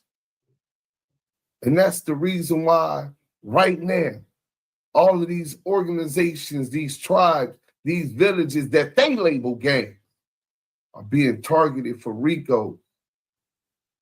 The leaderships is being decimated to weaken. So we no longer have structure. We no longer have fight. How many civilians, if it came down to it, are prepared mentally to experience war experience and have it in their heart, the courage to say, fuck that law, this is what's right, and we gonna stand for it. Not too many. The Bloods and Crips are in a unique position there. Shout out to the Latin Kings, shout out to the folks, shout out to the Moes, shout out to the Vice Lords, L Rookins, Folk Corner Hustlers, the Latin folks. Those are the only ones who have fight left in them. The rest of this population in the United States are just lambs waiting for the slaughter, who've been taught and trained, conditioned to abhor violence and not believe in justifiable murder and or violence. And in that case, you're going to remain lamb waiting for the slaughter. Memphis, the GD Nation, salute Antonio chopping us down all along. Let's get back to the content. It's about past legends from we are the last names like Big Brazy, Peanut, and Red Dog, who had gone head-to-head with Hoovers in the 90s and early 2000s. Each story was told with admiration, as if these men had fought for something sacred. DeAndre wanted to earn that same kind of respect. Every time someone mentioned a Hoover name, it lit a spark in him. He didn't care about fame, he cared about revenge. It wasn't just about who was right or wrong anymore. Big E, salute. Y'all make sure y'all bang that like button if y'all just came in. The Hoovers as sworn enemies, and the Hoovers felt the same way. No one remembered how it truly started, but nobody cared to find out. What mattered was keeping the loyalty alive. That loyalty... Hold on. Somebody had a question. World Chatter said, clarify justifiable, please. Justifiable. I believe that there's a time to heal and a time to kill. So anytime you in the field and you finna hear the statistics of the gang wars in Los Angeles over the last, I think, 28 years or something like that, right?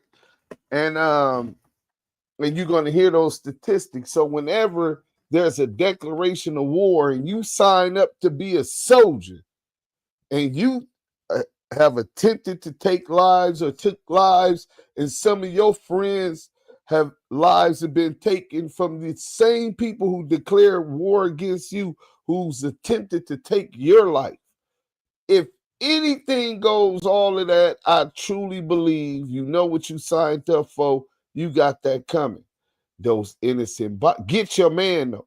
Those innocent bystanders have nothing to do with it. And I get it. You know what I'm saying? This ain't a perfect world. And sometimes you have collateral damage. But I believe in protecting yourself by any means necessary. So a lot of people who aren't from structure or who don't grow up in the inner city communities of South Central Compton, Watts, Long Beach, Inglewood, Hawthorne, Gardena, they never experienced this, so they look at it like, oh, well, that's stupid. You killing each other is stupid.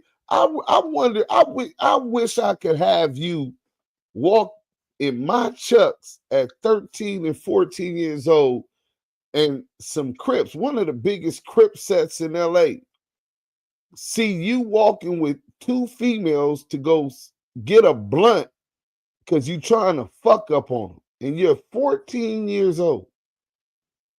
I want to know what you do after 52 shots miss. So all of that is justifiable. Anybody coming to take your life is justifiable. And the way that the divide is in the politics, that's justifiable, bro. That's what I mean, justifiable.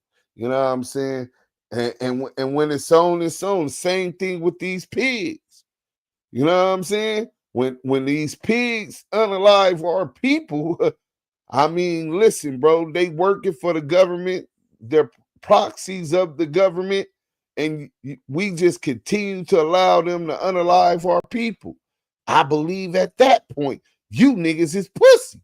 Because ain't none of you niggas prepared to make sure that they know they're not the only one that's going to be crying, that they're not the only ones that's going to be able to come and unalive people and then go home like everything cool. Like the law really going to hold them accountable. 1 in a million, they'll hold them accountable. But that's the best thing I could give you speaking objectively. But let's get back to the content so we can get this over with. Turned into an unspoken law. If a Hoover took one of yours, you had to take one of theirs. Psychologists might call it trauma, but in the streets, it was just life. For kids growing up in South Central, violence was like background noise. It was the way people coped with loss and proved loyalty at the same time. To outsiders, it looked senseless. To them, it was structured. The more DeAndre heard about the feud, the more he accepted that his role was already written. He wasn't trying to break the cycle. Y'all understand that? It's structured. And to survive, we understood the importance of some kind of structure. And I give you we could be a whole lot better. I look at a better conversation. DM me. I look at what do they call them out in Lebanon? What the hell is they Hezbollah?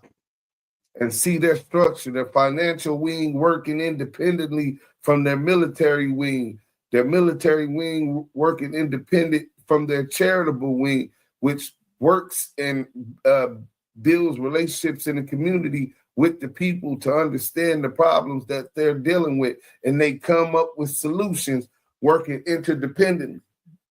And I see that kind of structure, even the Mexican mafia and their structure. But I don't think crime, unnecessarily crime to get our money and all of that type of stuff is is going to be beneficial to us in the long run. So I don't include and look at that as far as the Mexican Mafia, but the way that they organize the Sureños, for the most part, and the way that they move, communicate is very, very strategic and organized.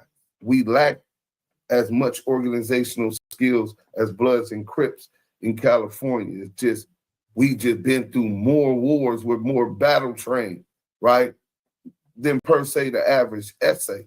Even though they've been through their wars, some of them, it just wasn't as intense as the statistics I'll be providing y'all at the end of the show. Let me use the bathroom real quick. Hold on. How can we stop it? It's getting ridiculous out here now. We need to come together. Hey, rather 4092. Now you're talking. You know what I'm saying? Now you're talking what we already started. You know what I'm saying? And we just got to build from that point. Right now, I think, listen, this is the short answer, and I don't know if y'all understand it or not. The first and foremost, all of these niggas that complain about it, I'm going to get to this Eddie Boy video next, bro. All these people keep complaining about young niggas not listening to them. Nigga, because you niggas is pussies. You niggas is scared of these YNs. What? I thought you niggas was regulators. If you was regulators then, you should have been regulators now. Rules without regulations of the rules and enforcements of the rules then means total chaos. And that's where we're at right now. See, the accountability is, I watched how the Sureños did it, right? When they came with their peace treaty, they said if anybody comes into jail for if any of their people come to jail for a drive-by on their people, they getting shanked. You know what I'm saying? They getting shanked. You know what I'm saying? And when they come to them jails, and the Sureños control their people in jail, they have a structure in order to where it runs itself, a real machine.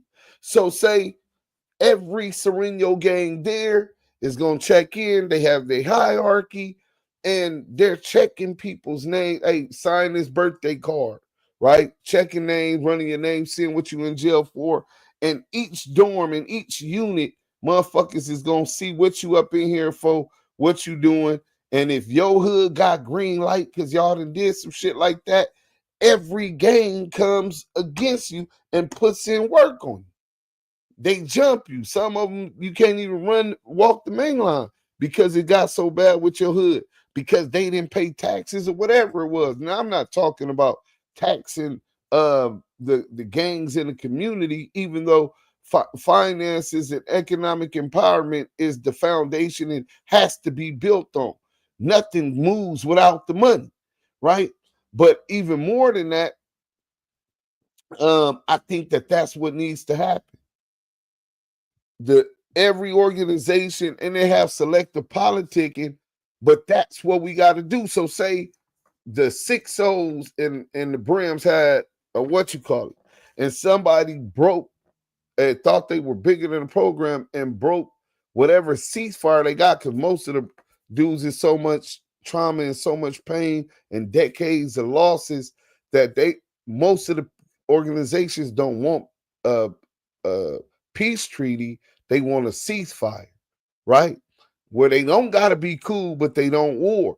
So if somebody breaks that gang would have to hold them accountable to maintain the peace. So when they hit the county, they stab their own people up or they knock them down.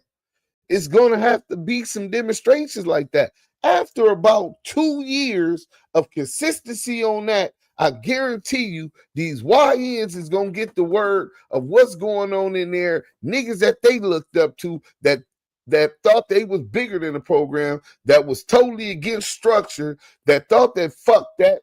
My homeboy died 5 years ago. I ain't trying to hear nothing them niggas talking about. Then you don't got to hear it, but you can't continue with evading the repercussions for it. Y'all say y'all want to stop it, well then show me y'all want to stop it by regulating these niggas that come up with the organizations, skills, communication skills, which most of us have, and start holding these little niggas accountable. These niggas is bitches without pistols. These little niggas don't even fight. They didn't ride bikes growing up. They muscles ain't even as strong as ours was. Hopping gates and, you know what I'm saying, hopping on roofs, roof to roof and all kind of shit, because we was outside all day. This is before gang banging. We weren't on playing the game all day and in on the internet all day, Facebook and Instagram. We were really active physically, not talking about active gang bangers. You know what I'm saying? So these dudes ain't, and without a gun, a lot of these niggas is cowards. A little kid could pick up a gun, 19 years old, and unalive somebody. You know what I'm saying? But hold those cowards accountable, bro. If you come to the county and you in jail for knocking somebody down and it wasn't self-defense and that person looked like us, nigga, you finna get violated. That's the only way that we could do it. And every hood has to hold it accountable. And as soon as the commission comes out that somebody, so say it was the piece with the brims and the 6-0s or the families in the 6-0, whoever breaks it, every other hood in Compton, Watts, South Central is gonna have to green light them, hold them accountable, and break them niggas down to their weakness. And they're gonna get tired of it because nobody wants war, bro. These young niggas don't understand it. Everybody loses in war. You lose guns, you lose soldiers, you lose money. Niggas can't be outside. You know what I'm saying? So, yeah, let me see what the people talking about when I said that. Let's see what they talk about. Duse did some great content. Hey, man, I appreciate that. That's kind of like what we do over here. Marked out, you know that. K52, King Doodles, Mo Hill. Since vigilance and use discernment, yes, they do prison for sure. Outside, fam have to follow the rules. Right. You don't think Big Sad said, let's meet up and die is police activity? Not necessarily, but the police is all on it. Sometimes dudes be emotional and they just say things. I don't know, and can't say his intent was that, but he do got like a snitch jacket. Tell me if he really got a snitch jacket, man, because I don't remember everything, but I remember a little bit about that being ran on the internet. I grew up in Compton in the 80s and 90s. I remember when they got OG Turtle in the hub, right? Some eggs gotta eat crack. Only the thing these YNs got over us is they thumbs is strong. Nah, I came up in a different era. You know, you gotta be versatile with it. You gotta be able to, you know what I'm saying, throw them things and you still gotta play with them things. You know what I'm saying? So, you know, but it has to be a desire. Our people got to be sick and tired of being sick and tired of being sick and tired of being sick and tired, and then stand on it. If you don't stand for something, you'll fall for anything, bro. Let's go. Right back at it. He was trying to survive inside it. By 16, DeAndre wasn't just repping Denver Lane anymore. He had become part of its heartbeat. The hood saw him as one of the young soldiers who was ready for whatever came next. His name started moving from whispers to conversations, and every mention came with the same tone, respect mixed with fear. By then, he wasn't just another young blood holding down the block. He was the block's weapon, molded by history, driven by grief, and guided by a war that started long before he was even born. By 16, Baby B Brazy wasn't just hanging on the block anymore. He had started moving like someone who wanted to prove he could handle pressure. Older homies began trusting him with small runs, mostly things that required heart and quiet focus. He'd slide through Hoover territory on solo missions, tagging up walls and snapping pictures just to show he could get in and out untouched. That was the kind of energy that got people talking. In the streets, it was never about what you said. It was about... Yeah, y'all don't know nothing about that. You know what I'm saying? Sliding into Dinker Park and striking up and all that. You know what I'm saying? King Park and all that. You know? young, man. That's another way that niggas earn stripes, man. You know what I'm saying? To get your name out there. I What you did when nobody was watching. You help us? Back then, the internet had already started changing gang life. Social media made every move visible, and DeAndre knew how to use it to send messages without saying a word. He'd post pictures in enemy zones, standing by street signs that spelled out danger. He'd throw up his set, sometimes with a smirk that looked more like defiance than pride. The post didn't need captions. Everyone who mattered already understood what he was saying. Those little flexes built his legend faster than anything else could. People started whispering that he was the lil homie who didn't miss, the one who pulled up and handled business without hesitation. Nobody could say exactly how many hits he had been involved in, but the rumors alone gave him weight. When the police started taking pictures of graffiti walls, they noticed his tag showing up in too many places it shouldn't have. To the Denver lanes, that meant respect. To the cops, it meant attention. He had a way of moving that made older members respect him. He didn't talk too much, didn't brag, didn't post things that would get him caught. He carried himself like he'd already seen too much, even though he was still a teenager.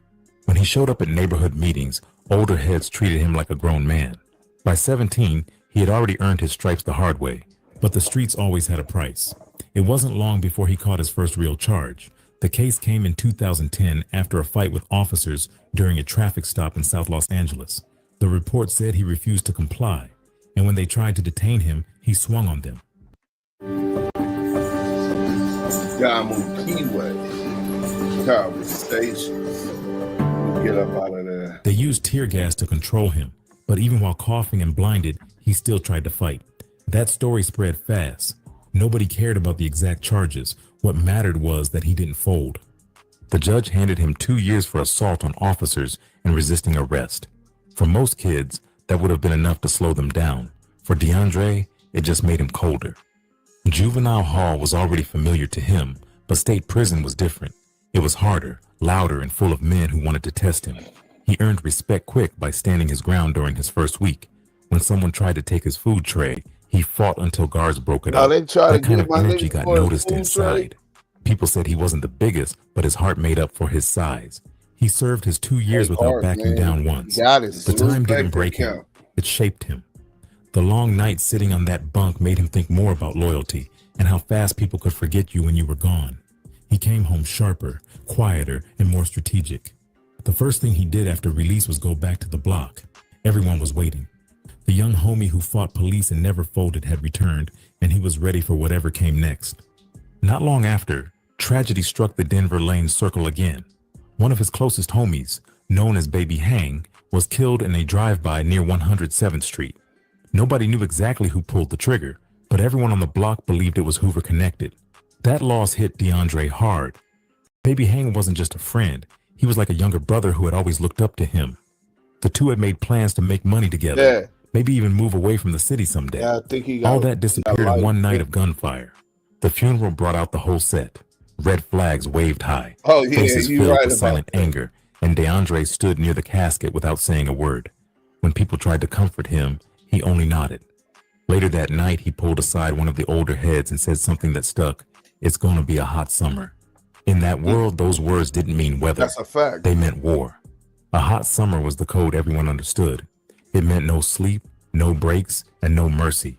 It meant every rival car that crossed their street would get checked, every slight would get answered, and every name on their list would get crossed off. It wasn't about chaos. It was about balance, at least how they saw it. One of theirs was gone, so someone had to go too. The weeks after Baby Hang's death changed the tone of the neighborhood. The police presence grew heavier, with patrol cars circling the area day and night. That's crash unit. Locals said they could feel the tension in the air, like the city itself was waiting for something to happen. DeAndre didn't hide his pain, but he didn't talk about it either. He spent more time in cars, more nights outside, and less time sleeping. His close circle shrank, and the people around him started noticing the shift. By the end of that summer, his name carried a new kind of fear. Even people outside the set had started hearing about him. The Hoover sets around the area began moving differently, watching every lane corner twice before posting up. Police started collecting his photos and tracking his movements more closely. Inside the department, detectives began calling him a violent risk. On the block, his people called him a soldier. The older heads saw that he wasn't just another young blood trying to make noise. He was someone who believed in what he was doing, Every move felt like a step toward making his name mean something permanent. He didn't smile much anymore, and the jokes that used to fly between him and his homies had gone quiet. Losing Baby Hang had flipped a switch that would never turn off. That summer ended with fewer words and more smoke.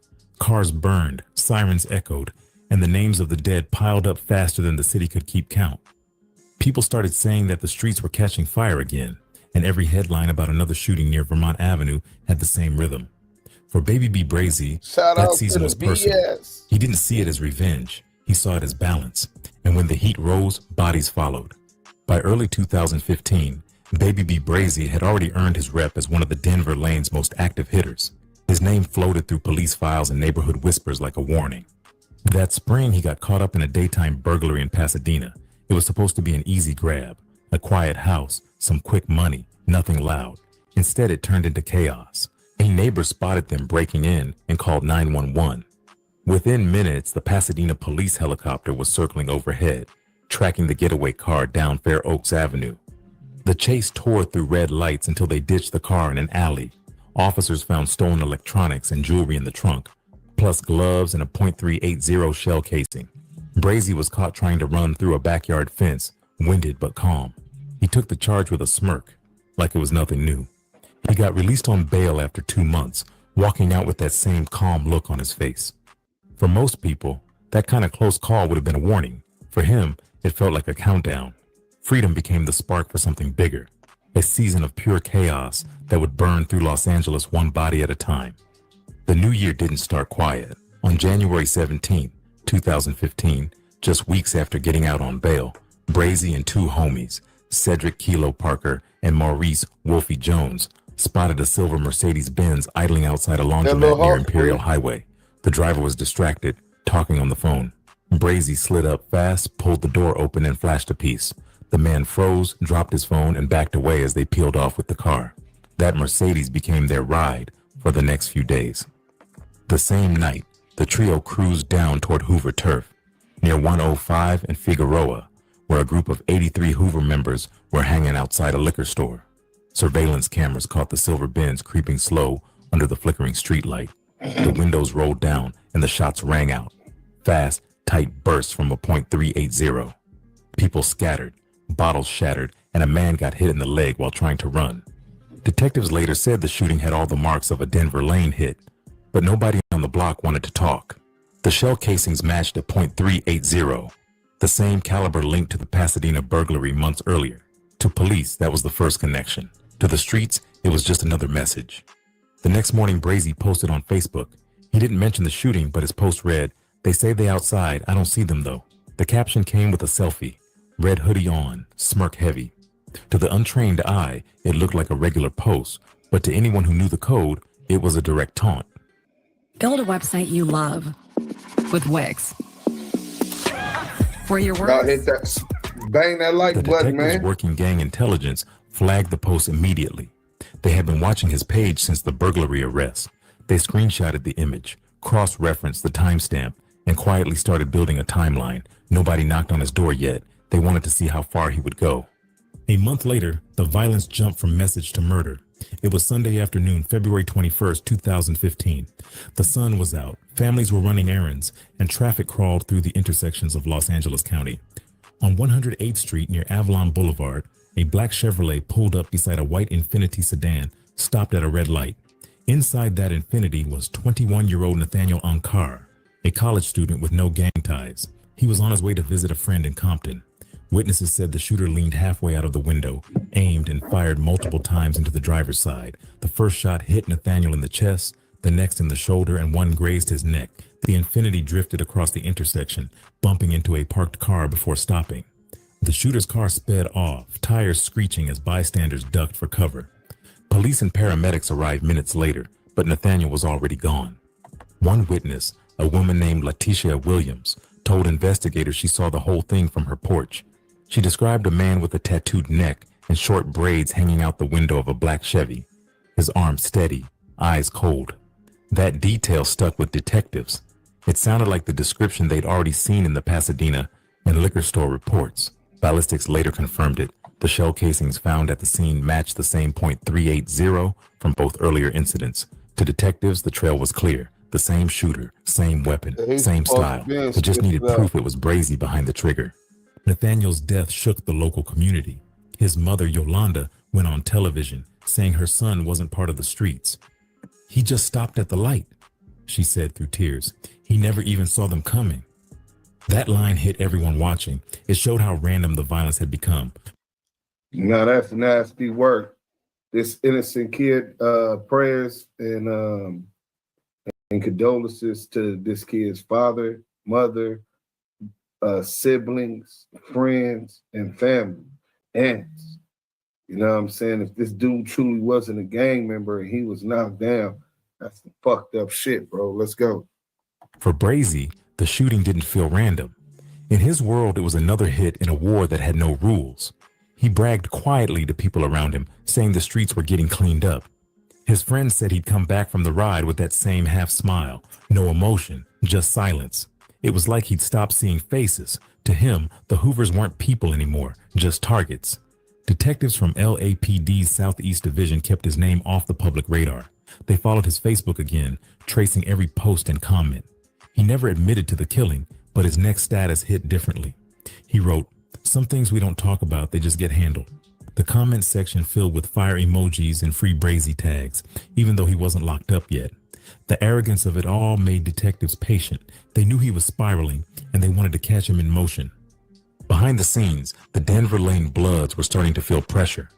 Every shooting brought more surveillance, more police on the corners, more raids. The Hoovers retaliated too, spraying houses and jumping anyone who looked like they were from the lanes. But Brazy didn't slow down. To him, chaos wasn't danger, it was opportunity. March 2015 hit like a movie reel running too fast. It was 4 days that flipped the city upside down, and it started with the killing of Kalen Warren on March 18th. Kalen was 20 years old, a local from Westmont, and word spread that he got shot while sitting in a parked car outside a friend's house. Witnesses said the shooter walked right up, fired twice, and disappeared into a waiting sedan. Nobody saw faces, but the weapon left behind .380 casings, the same signature that had become Brazy's shadow. Detectives weren't even done processing that scene when another one hit the wire. On March 20th, around 10:30 at night, a silver Mercedes-Benz rolled through 108th Street again, the same route as the January shooting. Brazy and his crew had been drinking, riding around listening to music when they spotted a small group of Crips on the corner. Words got exchanged, middle fingers flashed, and then it turned into gunfire. Multiple witnesses said the car slowed down before someone leaned out the window and started shooting. The Crips fired back, bullets tearing through windshields as cars swerved off the road. By the time it ended, 2 people were hit, none dead, but the city was boiling. The very next afternoon, March 21st, Brazy and the crew checked into a motel off Century Boulevard. The plan was to chill, count money, and lay low, but he couldn't sit still. Around 4 p.m., they hit a nearby trap motel, robbing a local hustler at gunpoint for cash and weed. It was reckless, loud, and unnecessary, but it showed how untouchable he felt. He'd walk into danger like it was routine. That same night would end everything. Around 10 p.m., Stephen Stilo Johnson, a known member of the 83 Hoover criminals, was hanging outside a liquor store on 108th and Denker. He had been arguing with someone on the phone when a silver Mercedes pulled up again. Witnesses later said the shooter stepped out this time, raised a .380, and fired several rounds into Stilo's chest. Stilo fell immediately. The shooter jumped back into the car, and the Mercedes peeled off down the block. A few blocks away, LAPD officers heard the shots and spotted the silver car speeding. The chase that followed cut through alleyways, over sidewalks, and across stop signs. Inside the car were Brazy and Kilo. When the car crashed into an apartment complex gate, they bailed. Brazy disappeared into the dark, running through backyards. Kilo tripped and got caught by officers. Wolfie got tackled near a dumpster. The gun wasn't in the car, but officers found shell casings in Kilo's pocket.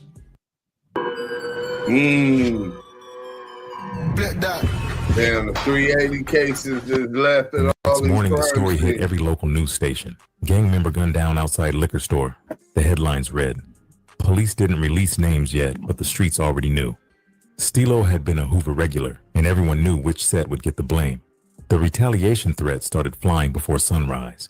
During questioning, Wolfie tried to play smart. He told detectives the car had been stolen earlier that day and that he didn't know the shooter. He even claimed he had been carjacked by 2 men who forced him to drive. It sounded ridiculous, but he stuck with it.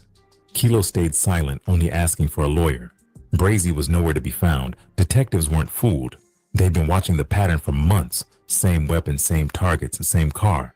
They already had surveillance footage from earlier shootings showing Brazy's build and walk. Now they had 2 witnesses, matching casings, and a stolen car linking every scene together. For the first time, the myth around Baby B Brazy started cracking. He had always been the one who never got caught, the one who moved too smart for police. But the heat was real now. The Pasadena case had given them his fingerprints, and the ballistics were stacking against him. They even traced one of his old Facebook photos showing him with a silver Mercedes just weeks before the liquor store murder. While police searched for him, he stayed hidden in South Central, moving between friends' apartments and backyards. He shaved his head and used other people's phones. The Denver Lane set was split. Some said he needed to get out of state. Others said he should stay and fight it.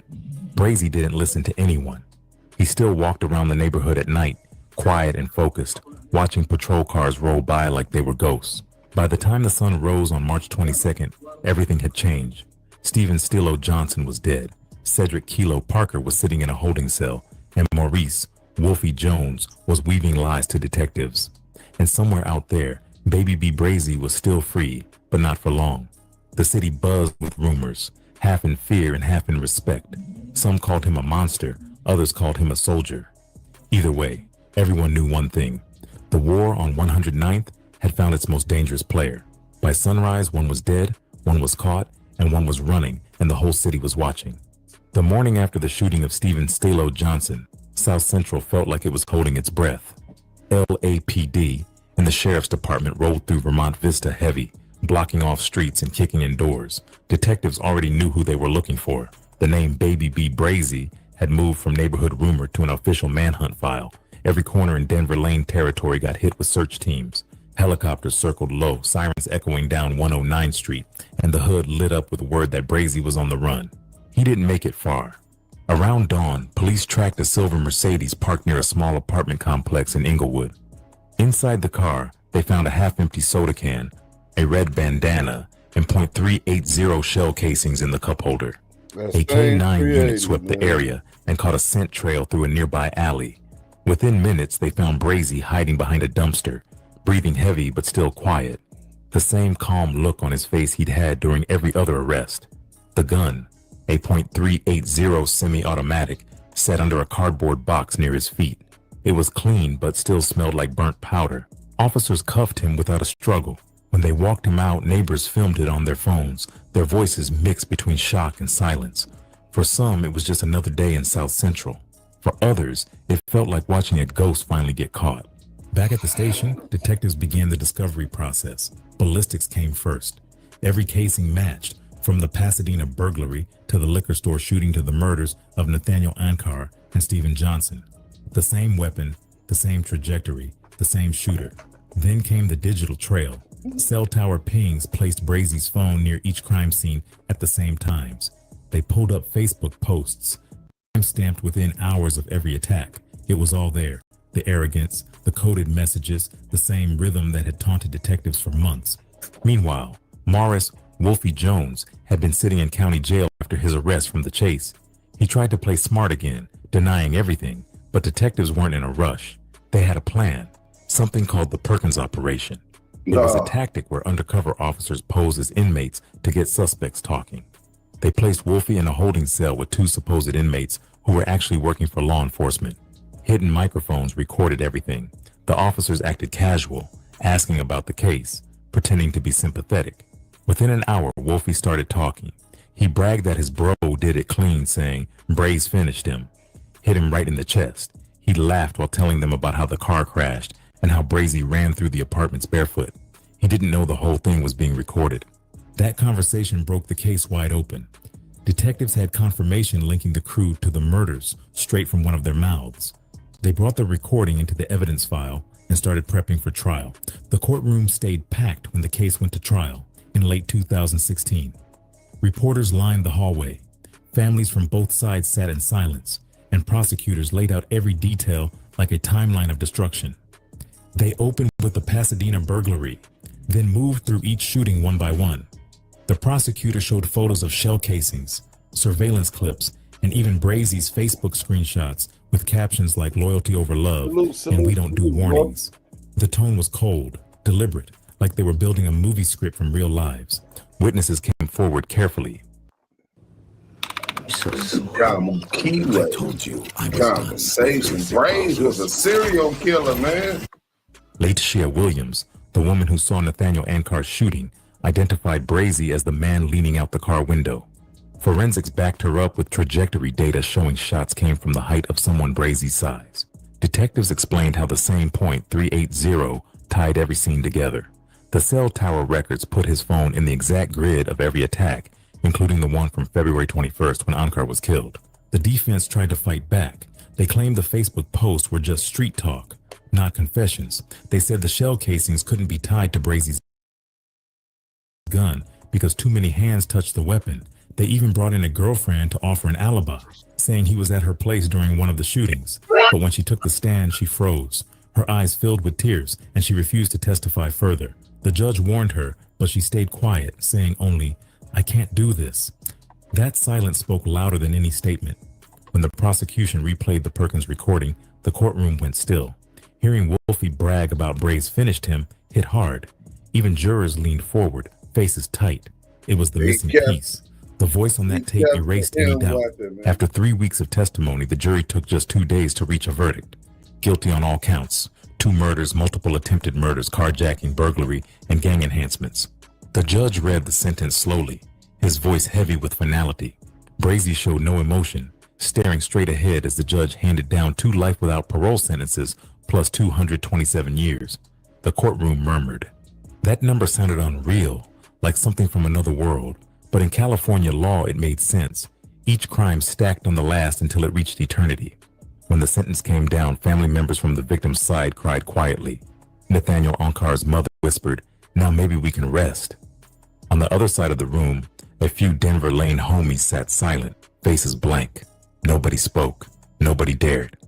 After the hearing, prosecutors held a short press conference, calling it one of the most violent gang cases in years. They said the evidence was overwhelming: the gun, the Facebook posts, the cell data, and the bragging confession. Reporters called it the unraveling of a local legend. But inside the jail, some still called him a soldier who went too far. When guards led him away, he didn't look angry, just quiet. The same cold calm that had followed him since his first arrest never left. They say he looked at no one, not even his mother sitting in the back row. Maybe it was guilt, maybe pride. Nobody could tell. The paperwork called it justice. The streets called it balance. Either way, it was over. At 27, the same kid who grew up on 109th Street, who got put on by his mom at 12, who lived by a name older than him, had traded the block for a box, life without parole. 2 lifetimes plus 227 years. The war he fought his whole life ended where every road like that eventually leads, behind steel doors, counting years that don't matter anymore. When the bus pulled into California State Prison, Baby B Brazy was just another number in the system. They sent him straight to a level 4 yard, the kind reserved for lifers, killers, and gang leaders who couldn't walk anywhere else. The gates clanged behind him, and the smell of steel and sweat hit immediately.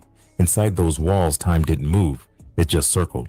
The morning started with alarms, ended with counts, and the space in between was survival. The older inmates told him how it worked. Breakfast at 5 a.m., yard at 8, locked down by sundown if nothing popped off. Every day was tension waiting to explode. Bloods, Crips, Hoovers, and Sureños all moved like ghosts separated by invisible lines. The guards didn't control peace, respect did. You learned quick who to look at, who to avoid, and who to fight if it came to it. Brazy adapted fast. He stayed quiet, listened more than he talked, and earned his position through patience. Even inside, his name carried weight. Younger inmates whispered about him, calling him that Hoover killer from the lanes. He never bragged about the past, but he didn't deny it either. His rep did the talking. For months, he kept his head down, hitting the yard daily, lifting weights, running laps, and keeping a routine. But the boredom of a life sentence started eating at him. That's when the phones started coming around. Contraband phones were the new gold inside. Every block had one floating through hands for the right price. Inmates used them to text, record, or call home. But Brazy saw something else in them, a voice. Around 2020, he found a way to record clips and send them out through friends on the outside. Those clips eventually landed on YouTube under a new page called Who's Who. Nobody expected it to take off. The first videos were just him talking about daily life inside, the fights, the politics, the food, the guards. But his tone was raw and honest. He spoke with that same South Central rhythm that made it sound like he was right back on the block. Only this time, the bars were behind him. One of the first viral clips came when he told the story of a yard fade with a Hoover inmate known as 4 Extra. He described it vividly, saying they went round for round until both were exhausted. He laughed, telling how, mid-swing, he reached down, grabbed a bottle of water, took a sip, and went right back to fighting. Didn't even drop my fade, he said, smiling through the phone. The internet ate it up. Pages like No Jumper reposted the clip, and suddenly thousands of comments filled with disbelief, laughter, and praise. Some called him delusional. Others called him real. Either way, his voice broke through the wall. That single story turned a lifer into a content figure. The YouTube channel grew fast, hitting hundreds of thousands of views. Each upload came with new stories, smuggling, discipline, prison codes, told with humor, pain, and street knowledge all mixed together. But fame inside prison comes with danger. Other inmates started getting jealous. Some thought he was clout chasing.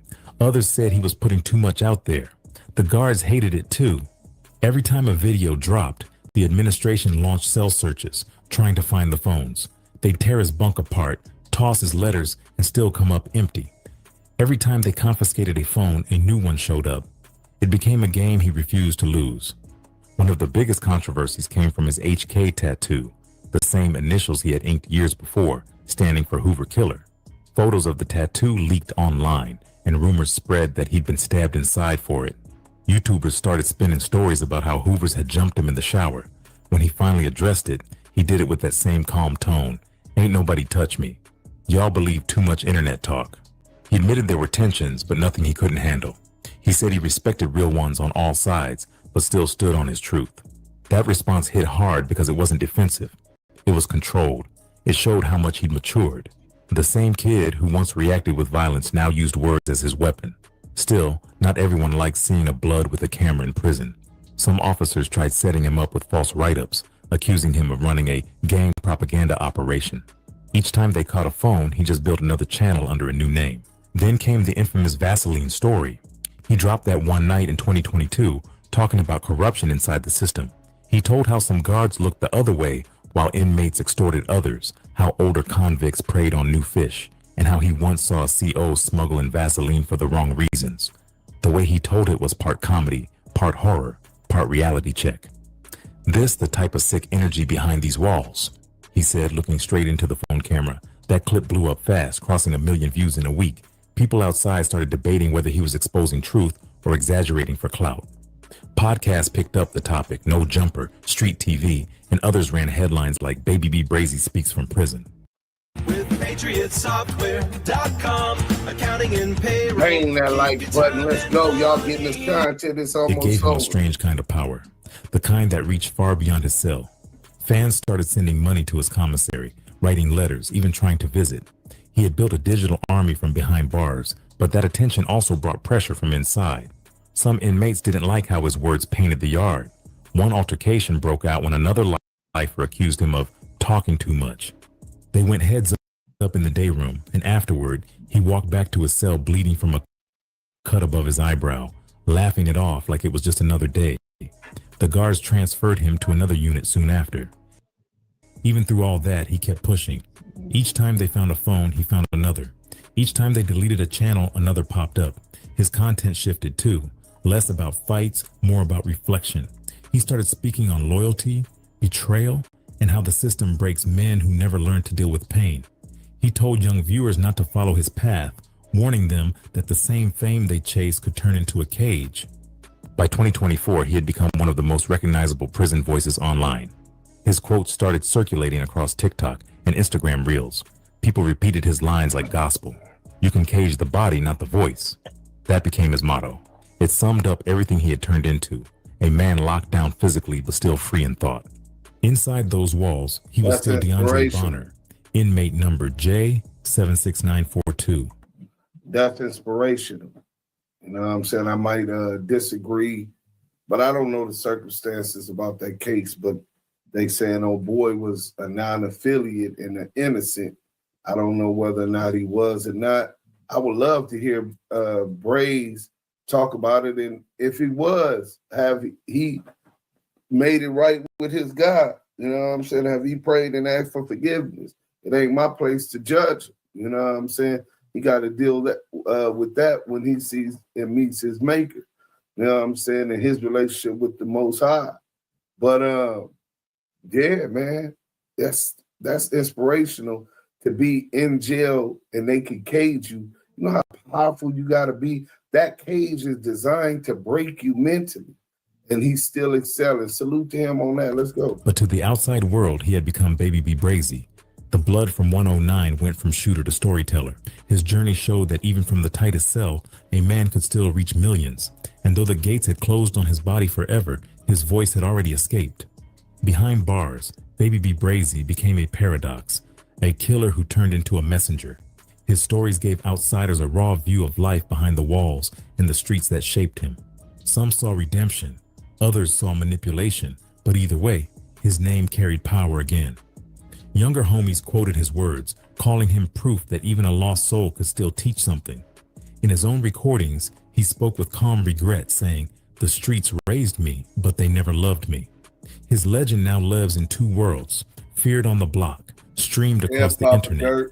The boy his mother put on at 12 became a voice trapped in steel, telling everyone listening that the game always ends the same, either the grave or the cage, and he got the latter. Hey, y'all hit that like button. So he's right about that. The game usually ends only in death or jail cell or early death. We all gonna die anyway. You know what I'm saying? So let me get y'all these statistics real quick. You know what I'm saying?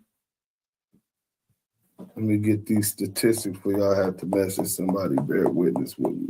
I mean, bear with me. You know what I'm saying? So, South Central Los Angeles, and Los Angeles in itself, but South Central is where all this started. This gangster shit.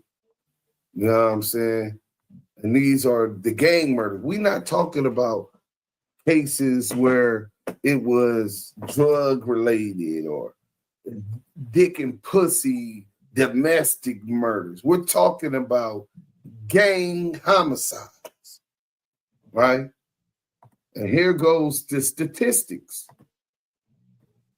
In Los Angeles, it starts off prepared by the LA County Department of Health Injury and Violence Prevention Program. This was in 2012. And then the LA Sheriff's Department, LAPD, LA Department of Coroner, California Department of Health Services, Center for Health Statistics, and Death Statistical Master File. So from between 1980 and 2008, 1980 to 2008, that's 28 years. So in 30 years, this was the gang murder rate, right? 351 gang murders in 80. 81, 292, 82, 205, 83, 216, 84, 212, 85, 271, 86, 328, 87, 328. My bad. 87, 387, 88, 452, 89, it rose to 554 hours. 90, it rises to 690. 91, 771 is still rising, y'all. 92, the year of the peace treaty, 803. 91, 803 is before the peace treaty. 92, 724.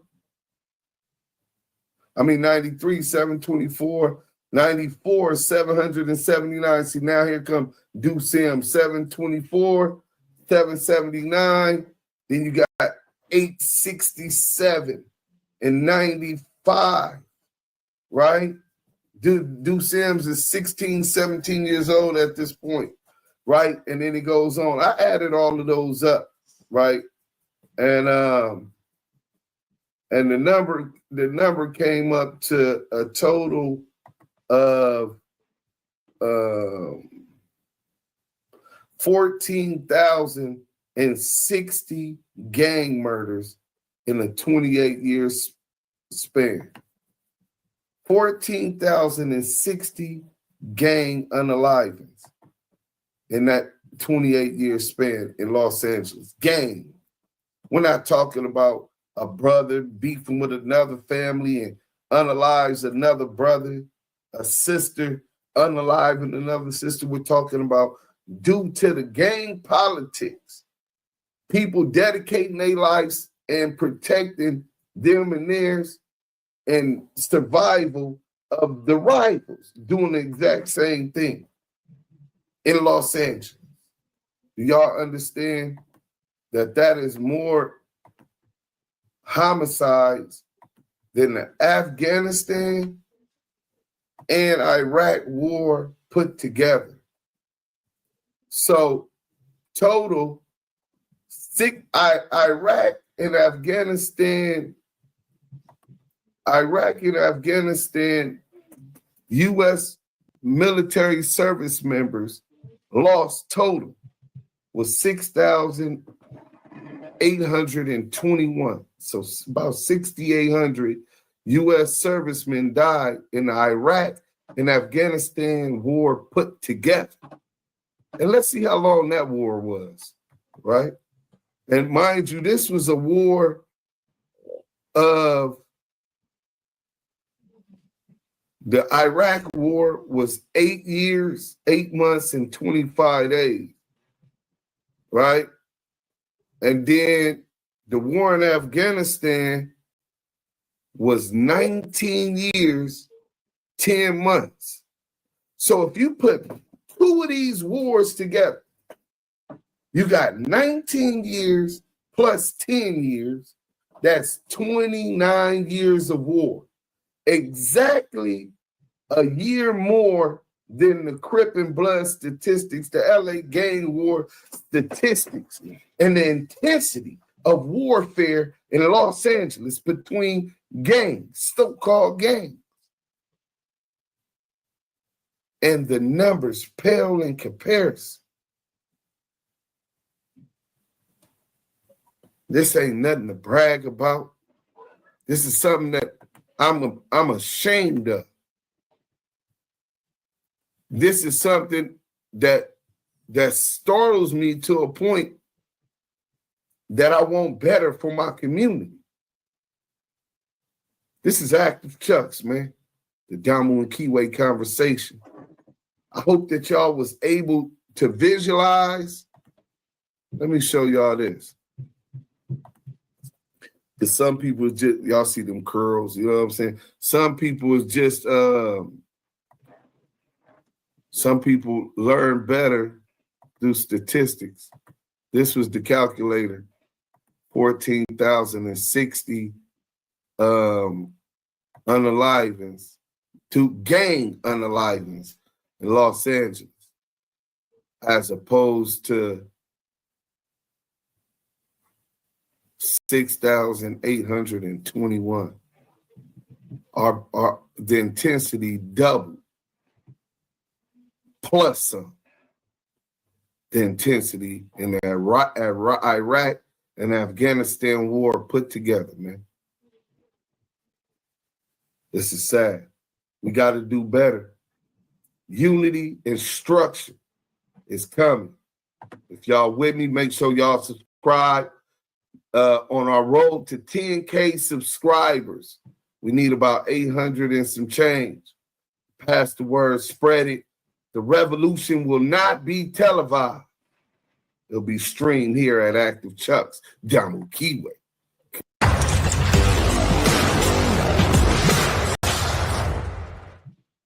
So salute, man. That's the content. I hope everybody comment and tell me what they think. But this is the time. It's either we gonna come together And we're going to survive, or we're not going to come together, and we're going to be part of the genocide of our people and the enslavement for the next 1,000 years of our people. Hey, listen, man, I appreciate everybody coming. The Laker game on. I got to go. Salute. Damu Kiwe. Conversations. We out.